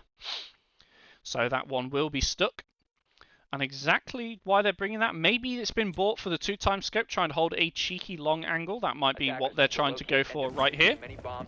We'll have to wait and see. Either way, those Rook plates may come in useful. Of course, if they do play quite passively on site, then if a member of their team is down, then there may be the opportunity to go for a pickup, rather than, of course, them dying nice and early on. Already everybody's gone and got their free merch. They've gone and got their vests on, as they now head to set up the rest of the site. Some very good, strong coordinated attacks coming out from the side of Vortex Gaming so far. I certainly think one to point out again, although he's only got 1 kill to his name so far, Krusty has just been getting himself into very aggressive positions early on. Of course, part of the reason they even got the opening pick on that one was because he managed to push his way all the way up to coat check, both with a bit of drone for support, but also that Iana gadget from the likes of AI Lewis being used incredibly well to work out the exact location of the Legion of Madigan, who is playing in coat check. No, sorry, but Harry Potter at the bottom of the red stairs. Does look like Vortex once again though are going straight to the roof for this one, starting off. Deciding always to rappel up on the south side, being a little bit safer there. 2 members though are pushing up the stairs. Once again it's Krusty leading the charge, just trying to clear out this tier 2. As Inspector Batty starts taking some damage from the player of, I believe, Kian Frank, who's currently playing all the way over in Reading Room. Pre-fire's coming out, does manage to land I thought I heard a shot land onto Kian Frank there from the likes of Inspector Batty. Krusty though swings a corner, knows exactly where he's going to be located, but gets instantly refragged by the likes of the only room, who was also situated down here. Tons of damage being done, more damage being done back onto Inspector Batty though, as he does manage to escape with his life, as the only room walks away on the tiniest slither of health. A reset right now could be exactly what he needs, but he's not really able to get back onto site, as those white stairs are a death trap, with of course the sledge playing around them at the moment, although I believe the sledge now has rotated to brown stairs. Nope, he's going towards red instead. The big rotate coming out from Inspector Batty, as we do now see the only room just playing passively, waiting at the small box by the Christmas tree at the back of pillars. All of the members are either inside or on the roof. We do see AI Lewis currently playing around Skylight. Meanwhile, Game On and the Ash of Unflickable have pushed in. Ash playing aggressively close onto the hard reinforced walls in the cigar lounge. The Thermite now going to be pushing up alongside her into the cigar shop. Just trying to hold some long angles across, see if they can pick up any members of Expansion, but currently they're all playing rather passively on site. Of course, apart from the likes of the only room, who is still playing below in that pillars position, waiting for someone to swing onto the new balcony and just take their head off from there. AI Lewis, though, still playing above, will now drop his Iana copy down just to get a bit of intel on into sight, and of course maybe get some shots out from some players, as the Thermite now comes to breach open the wall into Freezer. Freezer control has now been got by the side of Vortex. Maybe this is where the push will come out. But playing super aggressively close, we do see the likes of Madigan sat just in this cheeky position right here. Of course, with AI Lewis going off of the pressure from the Skylight, of course he may easily spot out the likes of Madigan playing in this position right here, but he doesn't. He does see him now. There we go. Madigan easily taken out from that Skylight position, as maybe he didn't realise that at this point someone would still be up there. So he now gets taken out, and no real trade being able to come out. The only room still playing below, of course, could come big with that Alder. But so far at the moment, just going on his drones, not drones, going onto his cams, trying to waste as much time as possible. The plant going down from Game On. Pyrex Smurf does claim one. AI Lewis does though get Plasma in return. And now in a 2v3 situation, the diffuser does get down. The shot's coming out from Pyrax, unfortunately slightly too late. He does do a lot of damage onto Unflickable, but hasn't won this gunfight yet, as we do see the only room pushing up the red stairs. Now in a 1v3 situation on only 1 health. 1 health and a dream. Can this man clutch it out? But doesn't see Unflickable to the last minute. A panic knife though does mean that of course shots do miss. The only room wiggling from side to side, trying to find the last 2 remaining members of Vortex Gaming. Diffuser down 20 seconds. He needs to make something happen within the next 13. If he wastes too much time right here, unfortunately won't be able to do it. Goes on his cams. You don't have time for this. You don't have time for this. Only 10 seconds left on the clock. He won't be able to win this one, as AI Lewis swings onto the white stairs corridor and removes the only room from this game. And round number 4 goes in favour of Vortex Gaming. An incredibly strong offensive start from the side of Vortex Gaming so far. Absolutely thrashing expansion on this one. Just not able to find their feet despite the fact that they chose the defensive side, as this was the map pick of Vortex Gaming, I do believe. I may correct myself later if I'm incorrect on that one. But certainly a very different expansion team. Maybe, of course, have lost a little bit of heart after not being able to make playoffs anymore. Or maybe just Cafe isn't their map, and with it being picked by the side of Vortex Gaming, they just weren't quite ready for it.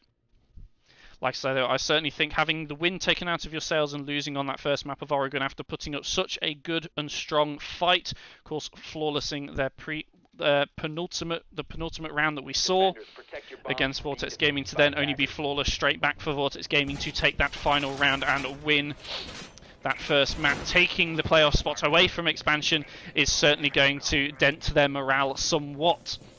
Hopefully they can start to bring things back together, or we may just see this one go completely in favour of Vortex. May even at this point look like a 6-0, a flawless first half for Vortex to start things off. They may be able to finish it that way, but only time will tell if they're able to continue that through.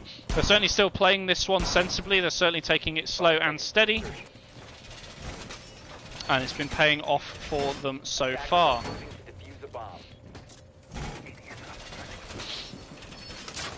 Reinforcements going up quite late on the side of expansion, and still with 3 in pocket. They still have quite a few to do before they are fully set up and ready to go. Once again, the side of Vortex Gaming are mostly just pushing in. AI Lewis has now opted for the Gun 6 as his secondary weapon, rather than, of course, the pistol. The Gun 6 being a new addition to Ayana's, of course, gun selection, and only just been introduced in this latest season of Crimson Heist. Only has 1 shot, and it, of course, can be used to destroy. Stuff like a castle barricade, waste a bit of utility, take out barbed wire, that sort of thing. But as I say, it does only have the 1 shot, so it can be quite difficult to use. Keen Frank just currently playing below the broken out floor of, oh dear, with some shots onto the Zofia of Krusty. Unfortunately not quite managing to land the headshots there. Pre-fire's coming out, now being a bit of pressure maybe coming from above, as unfortunately cannot rotate from this position. Pyrex Smurf, though, pushing down the white stairs, is able to win that gunfight and does eventually take out the likes of Krusty. That's a good opening pick for the side of expansion. Can they carry this one forward to get themselves a defensive round win? The rest of Vortex are now dropping in. 1 member in by the cocktail, by the whiskey counter.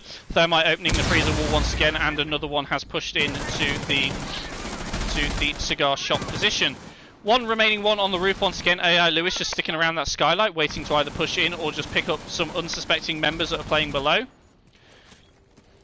Currently, though, nobody walking right in front of him. Madigan throwing out a C4 onto the ash. Somehow managing to win that gunfight onto Inflickable. Not quite sure what happened there. Inspector Batty does, though, get a refrag back onto the likes of Keen Frank. Pre-fire's coming out again from Madigan. Somehow managed to C4 himself more than he did the enemy players, meaning he's on slightly less health than he maybe wants to be. But AI Lewis now pushing up aggressively. Can the flank coming out from Madigan at just the right time to, of course, collect the kill here? No one being on the skylight does mean that AI Lewis could try and rotate out of this position, but of course it's going to be quite difficult, as with players currently positioned in the cigar shop and on this position right here. He swings though and managed to pick up Inspector Batty with a clean headshot right there, and has now taken the position under electrical hatch. Nobody left on the roof to really contest him, as he's now versus Game On and AI Lewis. AI Lewis is pushing in through. Game On, though, was droning from behind. Does manage to take out Madigan on the flank. 2v3 situation. Not a lot of health left on the side of expansion, so their team members could fall, but the only room, of course, quickly polishes it off and makes it a 1v3 situation. Lewis with 15 seconds left on the clock now has to take out 3 of them. A nice little pre-fire there onto the head of Pyro's Smurf. And another one onto the only room. Can he do it? A 1v3 clutch right here versus the Rook. Can he pick a defuse? He decides to go for the kill. Rushing forward. He goes for the shots. He misses it. Plasma claims a kill. And the first defensive round win goes the way of expansion. But goodness me, AI Lewis made that one a very close round at the end there. Unfortunately for him, not quite able to clutch that one out, but got so incredibly close to doing so. 2 heads, one after another. Bang, bang, bang. Almost clutching out for his team and giving them the chance to flawless their first half. Fortunately, though, for the side of expansion, that won't be happening in this one, as they do manage to get at least one defensive round under their belt. And now with winning the top floor, they now swap downstairs onto the kitchen service, kitchen cooking, opting to see if they can hold this site slightly better than they have done previously. Pyraz Smurf swapping out from the Dock onto the Jaeger, and we also see a 6 pick from the Zofia onto the Jackal. The Zofia maybe not necessarily working for Krusty so far in this game, as although he has been getting in and maybe getting a kill here and there, we do only see him on 2 kills so far compared to the rest of his team, who have 5 or 6 apiece, basically. He is currently lagging behind the rest of his team, but we have seen him, I think in the previous game, he wasn't doing too well up in the early stages, but later on he just came up big and ended up finishing on top with the most kills and the most points for his team. Side of expansion though, Kian Frank is having a mare of a game so far. No kills to his name, but 4 assists. He's been able to do the damage, but not quite able to secure the kills. The rest of his team though have been sharing the kills around quite nicely. 3 kills going to Plasma and the Only Room. 4 to Madigan, but Pyraz Smurf currently on top. Only leading by 2 points though to Madigan. That's going to be that assist right there, which is good to see from them. As I say though, the kitchen service and kitchen cooking being the site of choice now for expansion, since they did win on the top floor. A good round for them, almost clutched out though by the likes of AI Lewis. Madigan though playing super aggressive, does do a bit of damage onto AI Lewis, but more damage being done back onto him, left on about 30 hit points as he rotates off. Asking maybe if the hatch can be opened or something, I'm not quite sure. Anyway, once again, we do see the side of Vortex Gaming opting to go for this freezer wall, getting it open nice and early on. However, they don't have the vertical control like they did last time, as there's one member currently still upstairs. That is the likes of Kian Frank. Hopefully he can pick up a couple of kills here this time. The freezer wall has already been opened nice and early, with, of course, having the Thatcher in pocket. Easily getting that one open, as no one was actively tricking the wall with the bandit that they did bring to try and protect it. In fact, no, they only bought the mute. Inspector Batty getting the opening frag onto Plasma. Game on as well, answering one back by collecting Madigan on the roam. Kian Frank now on the roam as well, eating a little bit of damage. They've now been alerted to his presence upstairs.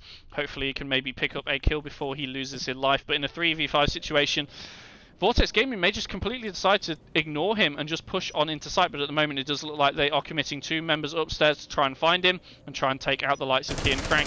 However, with his back slightly to them, he is able to pick up the headshot onto AI Lewis, and shots being missed by Krusty as well.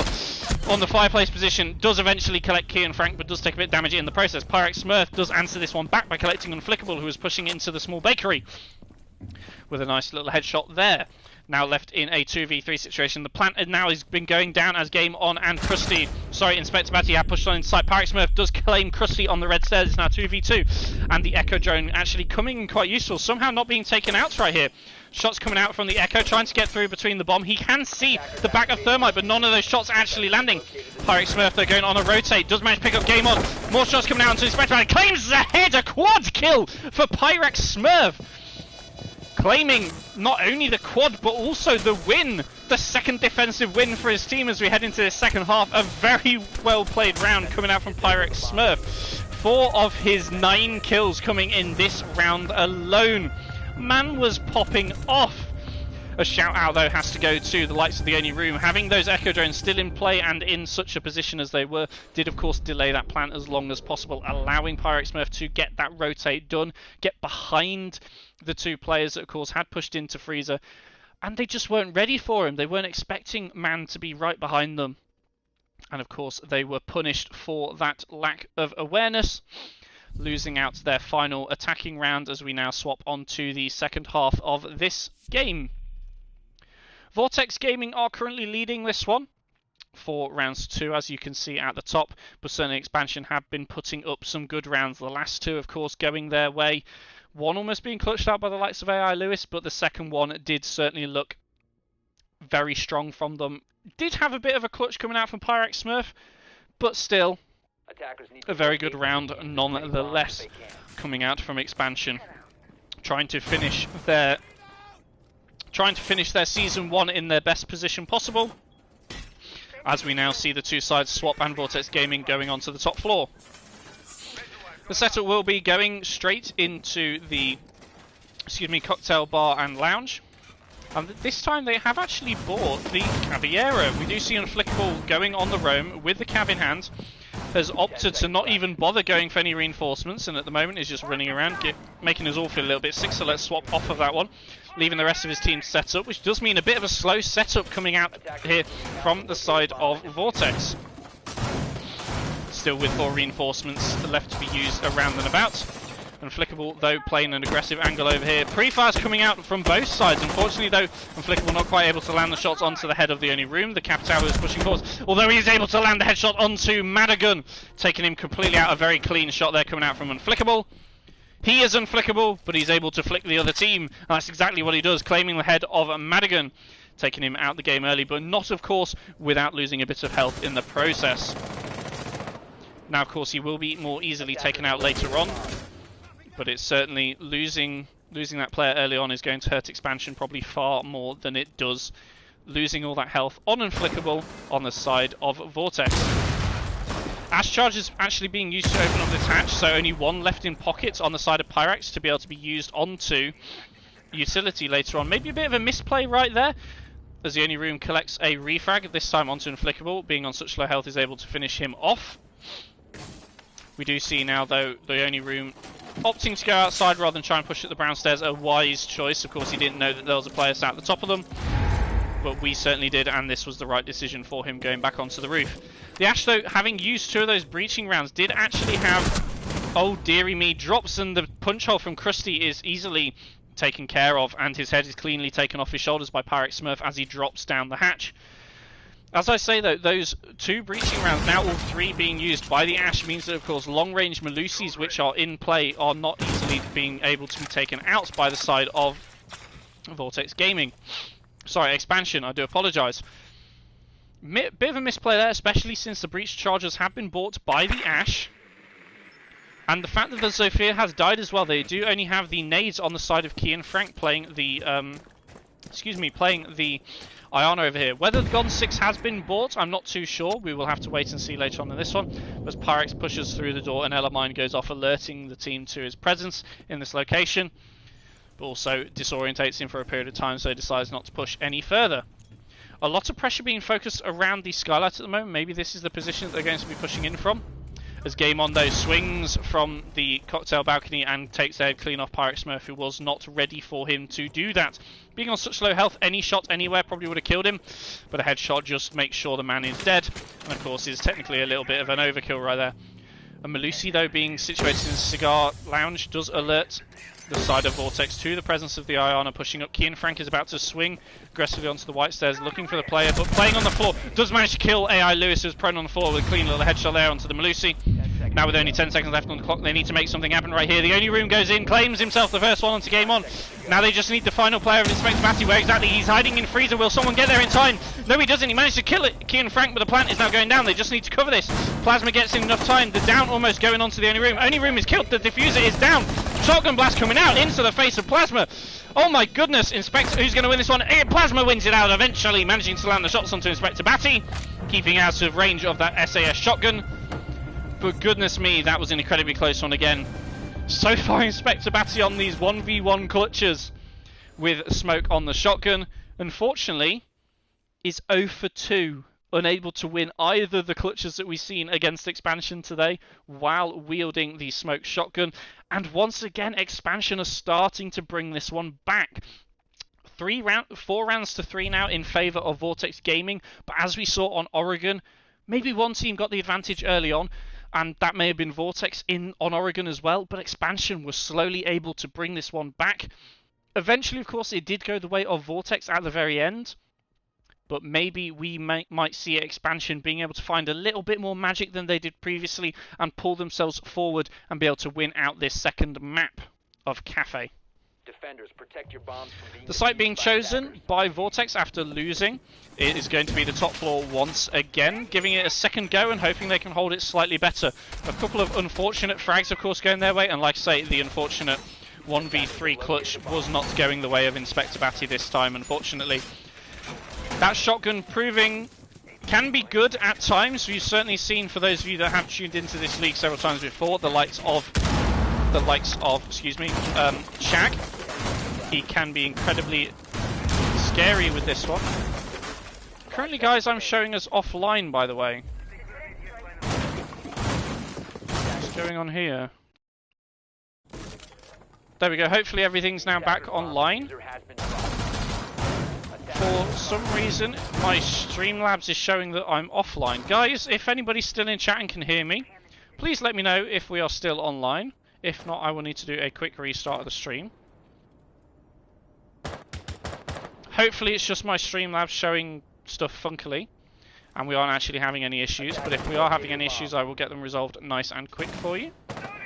Yeah, can someone drop in chat if you are online? Thank you very much, Beavish. Thank you very much for confirming that.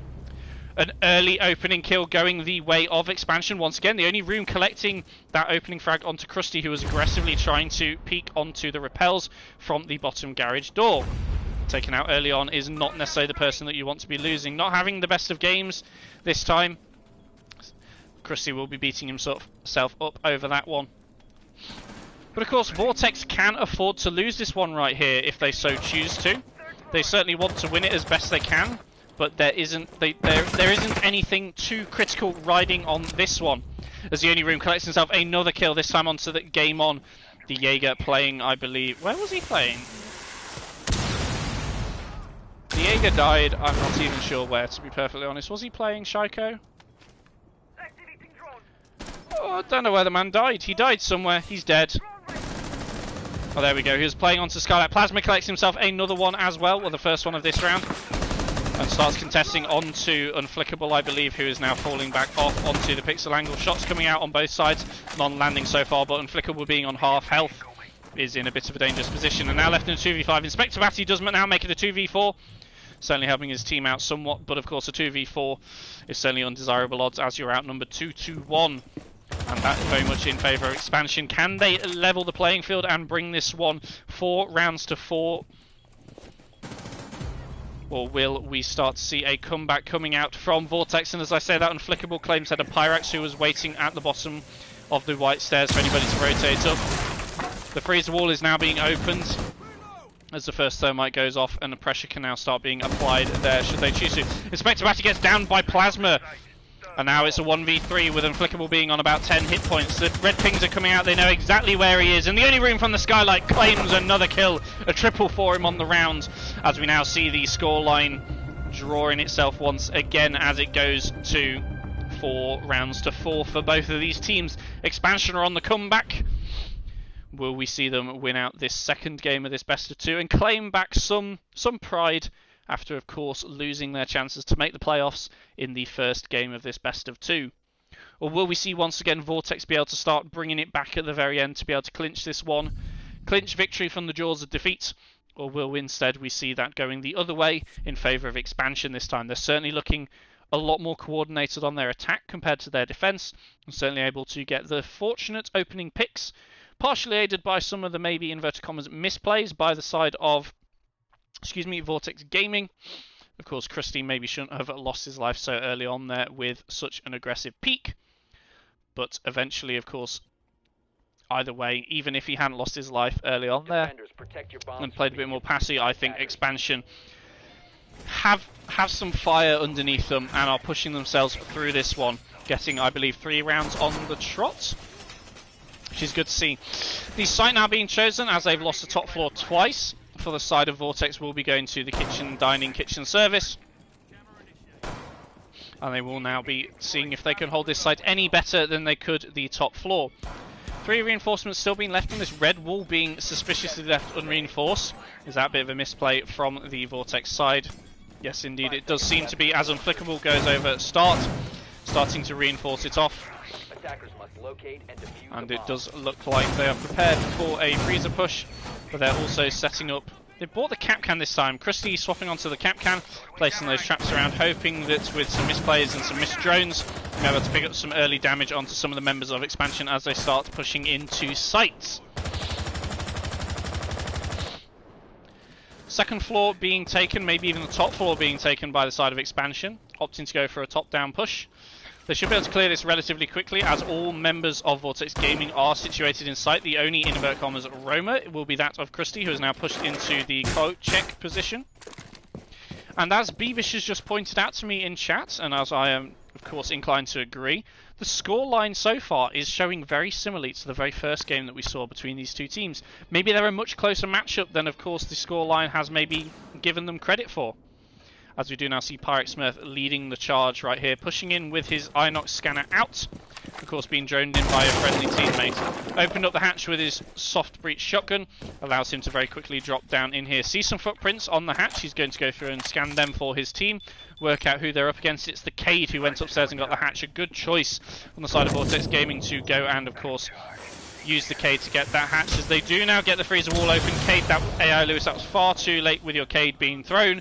You need to be right there the same second that, of course, the Thatcher goes down to even try and attempt to trick that thermite charge. So, unfortunately for them, the wall has now been opened.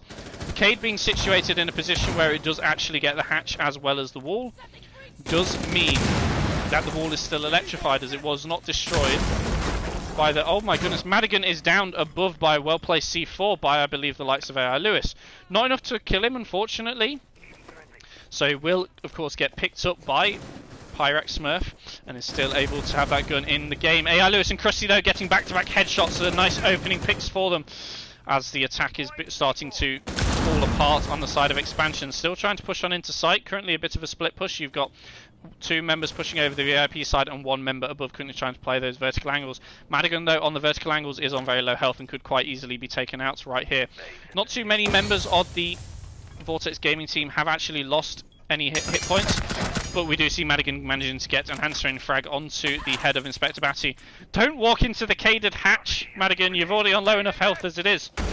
As we now see Plasma in the only room going around. Krusty, though, picks himself with a double kill as an Inflickable swings the small bakery and collects the only room.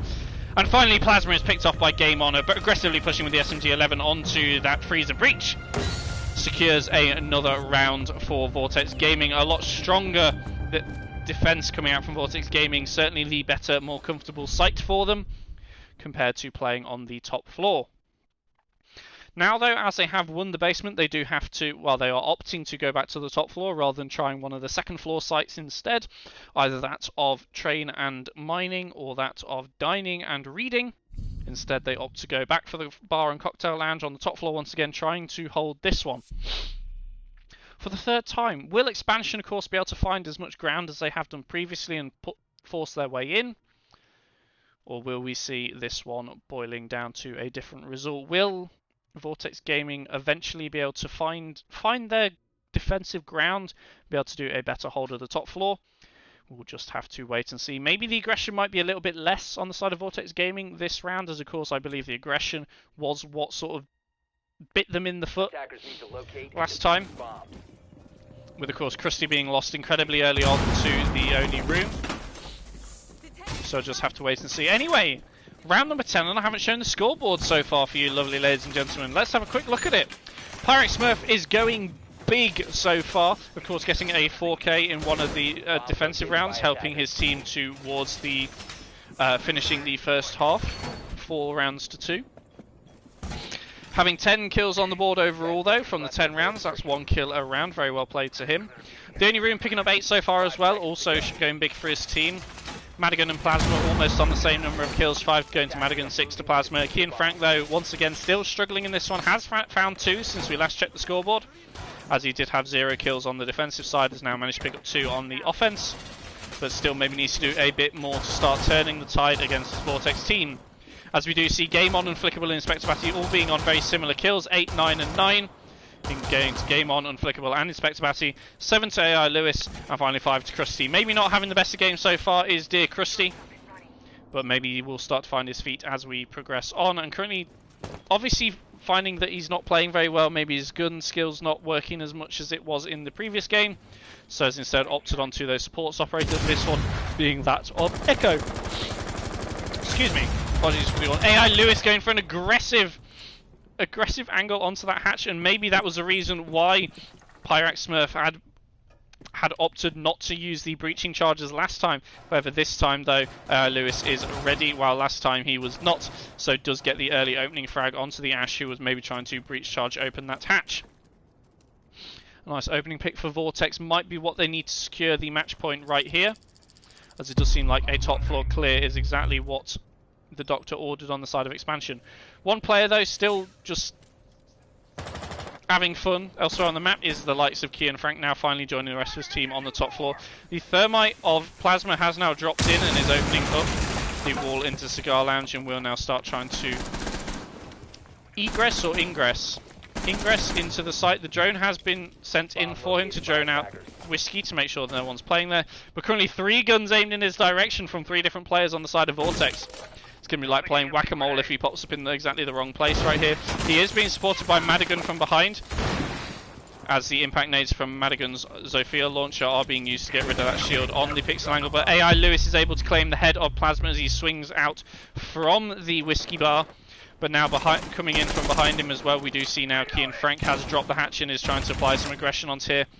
But now being pressured, like I say, from the 3 guns that are currently looking from this position onto him. The diffuser has been dropped, so he now has to try and pick this up if at all possible.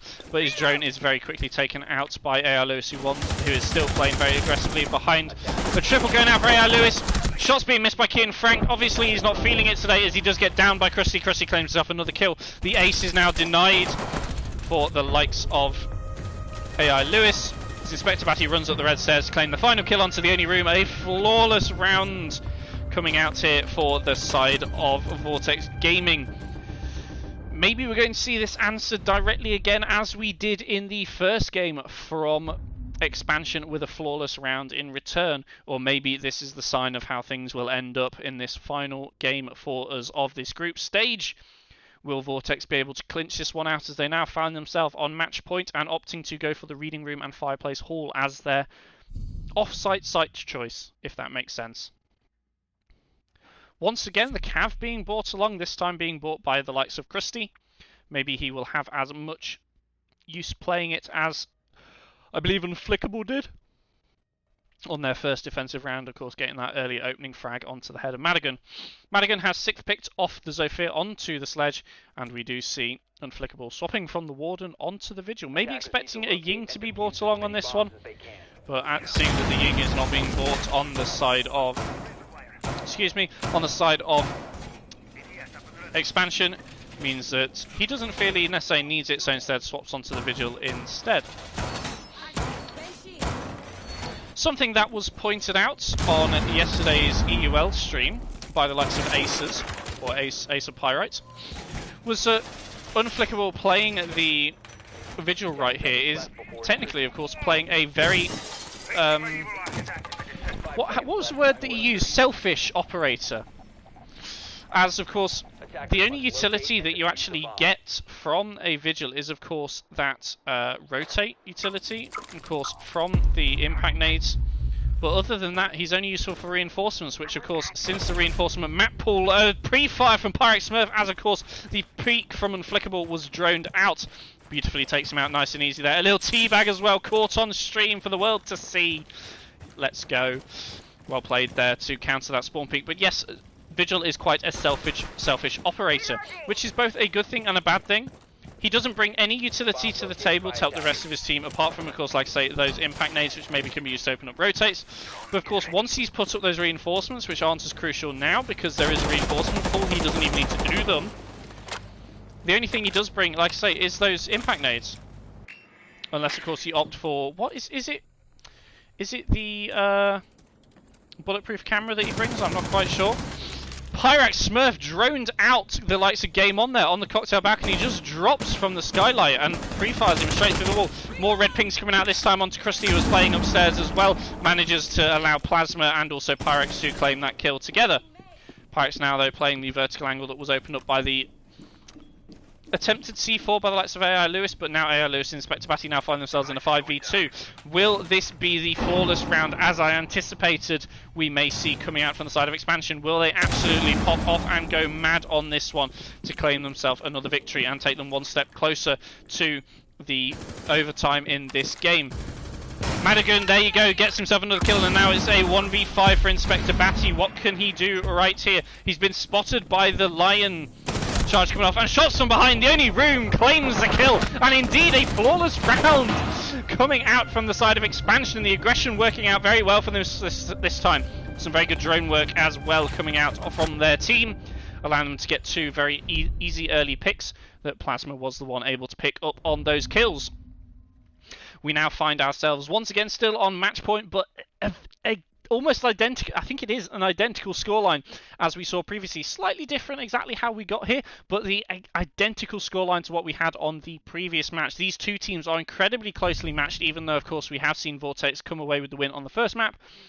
Will we see a very different result coming out on this one? 1 round needed by Expansion to take this one to overtime. 1 round needed by Vortex Gaming to secure out the win on this second map and win overall the best of 2, fully solidifying themselves and putting them in a very strong position heading into the playoffs. The kitchen service, kitchen cooking being the site of choice for the Vortex team now that it is eventually open for them again. Once again, Krusty has opted to go for that Capcan, using those Capcan traps maybe to try and catch out a couple of operators here and there who are pushing in aggressively. They don't drone them out. And of course, with the Capcan Elite being in play, the Capcan traps are sometimes a lot harder to see than, of course, the standard Capcan skins. I think it will go OT, says Beebish. What do you guys think? What does everybody else think? For those of you that are still tuned into the stream right now. Will this go into overtime, or will Vortex be able to claim the victory right here, right now, with a very strong defense coming up? They certainly had a very strong defense coming out in their last time of holding this site, so if they can replicate that, then I believe we won't see the overtime. But then again, Expansion might have something up their sleeve, have a slightly better offense, and of course be able to come away with the victory and take us into the overtime position. Currently though, as the scoreline represents, this is a very close game, and so do the predictions. Not as many points have been put into the predictions as we saw for the first game, as I believe a total of only 180 points being put out there, but currently 56% are going in favour of Expansion, and 44% going in favour of Vortex. Certainly a lot of you wanting to give Expansion some love for their final map of the season.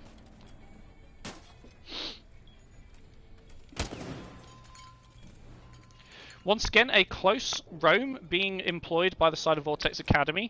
One player currently sat in Harry Potter at the bottom of Red Stairs, the other being sat in Kochek. As we do, though, see Pyrex Smurf starting to come into this position, trying to find the player who's located on it. He's currently just on his drone.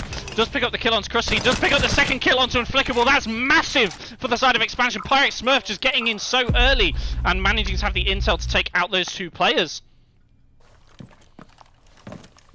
Very, very good there coming out from the team.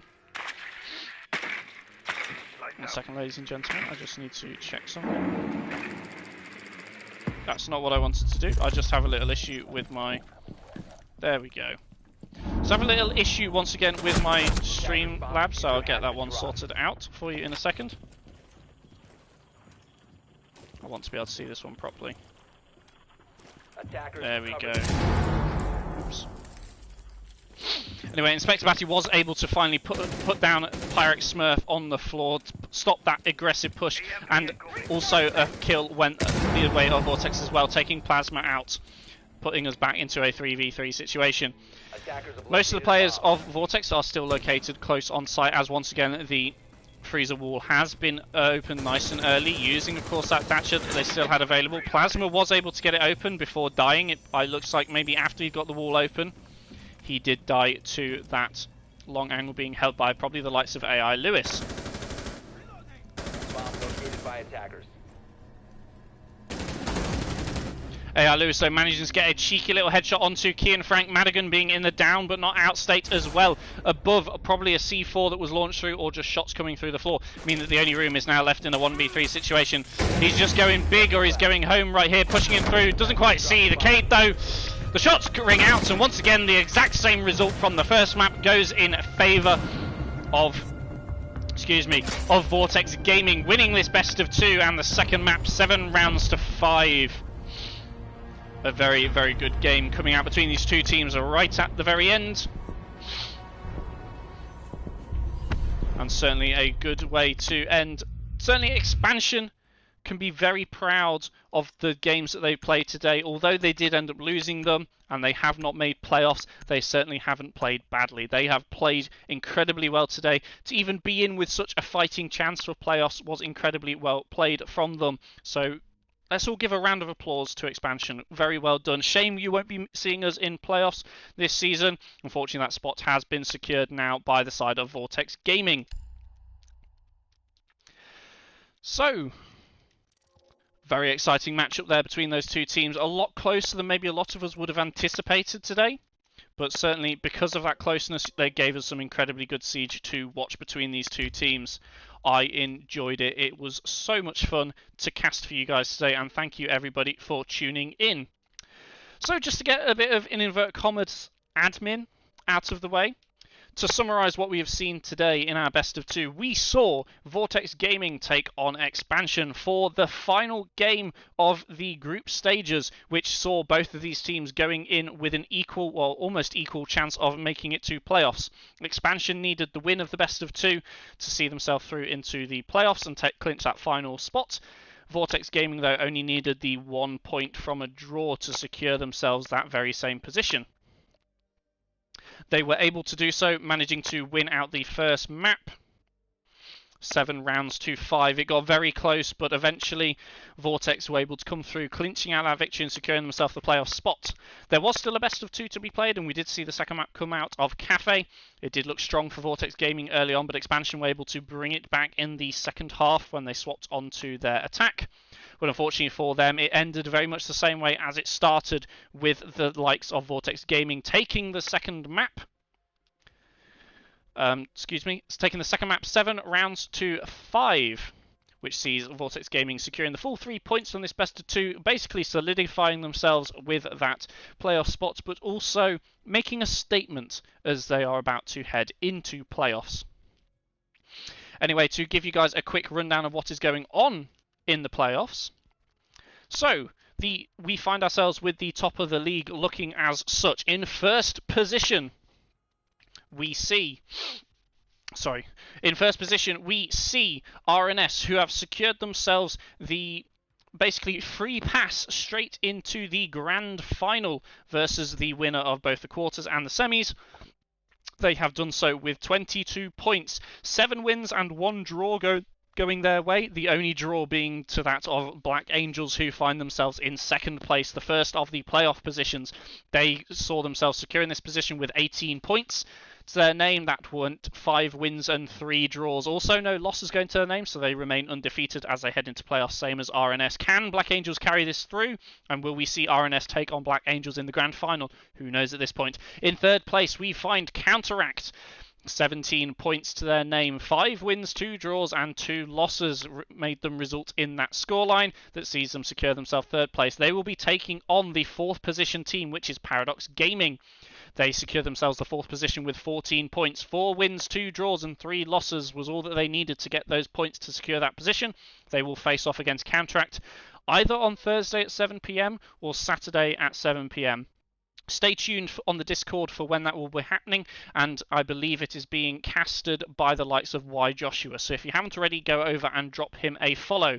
The final playoff position, number 5, has been secured by the Vortex Gaming team that we saw playing today. Their draw sees them push themselves up to 11 points overall, just edging out the second Vortex team of Vortex Esports, or the Vortex Academy team, who were on 10 points. Vortex Gaming did this with 3 wins, 2 draws and 3 losses. Vortex Esports find themselves the best of the rest, currently sitting 6th position.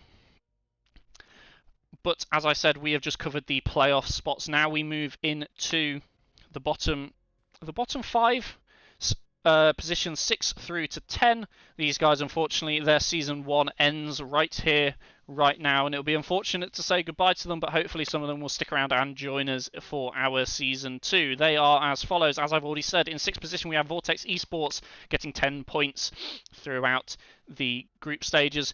2 wins, 4 draws and 3 losses have resulted in them getting that scoreline at the end of the day. We then have in 7th position Zodiac Esports. 2 wins, 3 draws and 3 losses, resulting in them getting only 9 points overall, of course securing themselves only that 7th position. Expansion, after today's game, do find themselves in 8th position. 2 wins, 2 draws and 4 losses, finds them on 8 points. Actually, I believe that should actually be drawing 9 points with Zodiac. The league table has not been updated yet, so apologies for that one. RZP find themselves, although they are no longer with us, they would have been in 9th position with 6 points after the 2 games that they played. They were both wins, so they secure themselves both the full 3 points from those games. Unfortunately, every other game after that point was either a loss, whether they played it, or whether they just weren't in the league anymore. Finally, at the very bottom of the league, after some stunning performances, but unfortunately that doesn't quite show on their scorecard, is Zodiac Esports B, with only 1 point to their name. That was from a draw that they got. I'm not sure who it was against, possibly the likes of Expansion. I'm not 100% sure on that one, but they round out our top 10. Thank you very much to all teams that have taken part in this league so far. I want to say a big shout out to everybody, but thank you very much for those of you who are still watching the stream right now and have tuned in tonight to watch this best of two between Vortex versus Expansion. The playoff positions have now been decided, though, as we head into that stage of the league, which will begin this week. The first games should be being broadcasted around Thursday, Friday, or Saturday, so stay tuned both on my channel and others to, of course, pick up those games and see where we come out. The playoffs will be as follows, though. We will have 2 quarterfinals where we see Counteract take on Paradox Gaming and Vortex Gaming take on Black Angels Esports. The winner of both of those games will progress forward to the semi-finals and, of course, will play for a position in the grand finals to take on Rebel Nation Shadow. The losers from the quarterfinals will get to play one more game before their season is over. This will be the losing bracket and will basically decide what order the top 5 will be in at the end of all things. So all teams, apart from Rebel Nation Shadow, will get a minimum of 2 games going into the playoffs. So we'll just have to wait and see who comes out on top on that one. But like I say, be sure to stick around and stay tuned to both my channel and others to try and catch those games as they come live. Proud of Inspector for leading his team. Fair enough. There we go. Anyway, I've done enough waffling for now. I'm sure you guys want to be getting off, and I certainly know I want to be getting off because I'm hungry and I want my dinner. So that's exactly what I'm going to do. Thank you once again, everybody, for tuning in this evening for the stream. We did see Expansion versus Vortex Gaming. Vortex Gaming able to win the best of 2, securing themselves 3 points, taking them up the leaderboard and securing themselves that playoff position. I've been Elemental. Thank you all for tuning in for today's game for the ERSL, and hopefully I will catch you later for some playoffs and maybe some other league action, depending on, of course, what I have next. Anyway, as I say, thank you very much for dropping by the stream today. Hope you all have a wonderful evening, and I will speak to you all again soon. Anyway, ciao for now.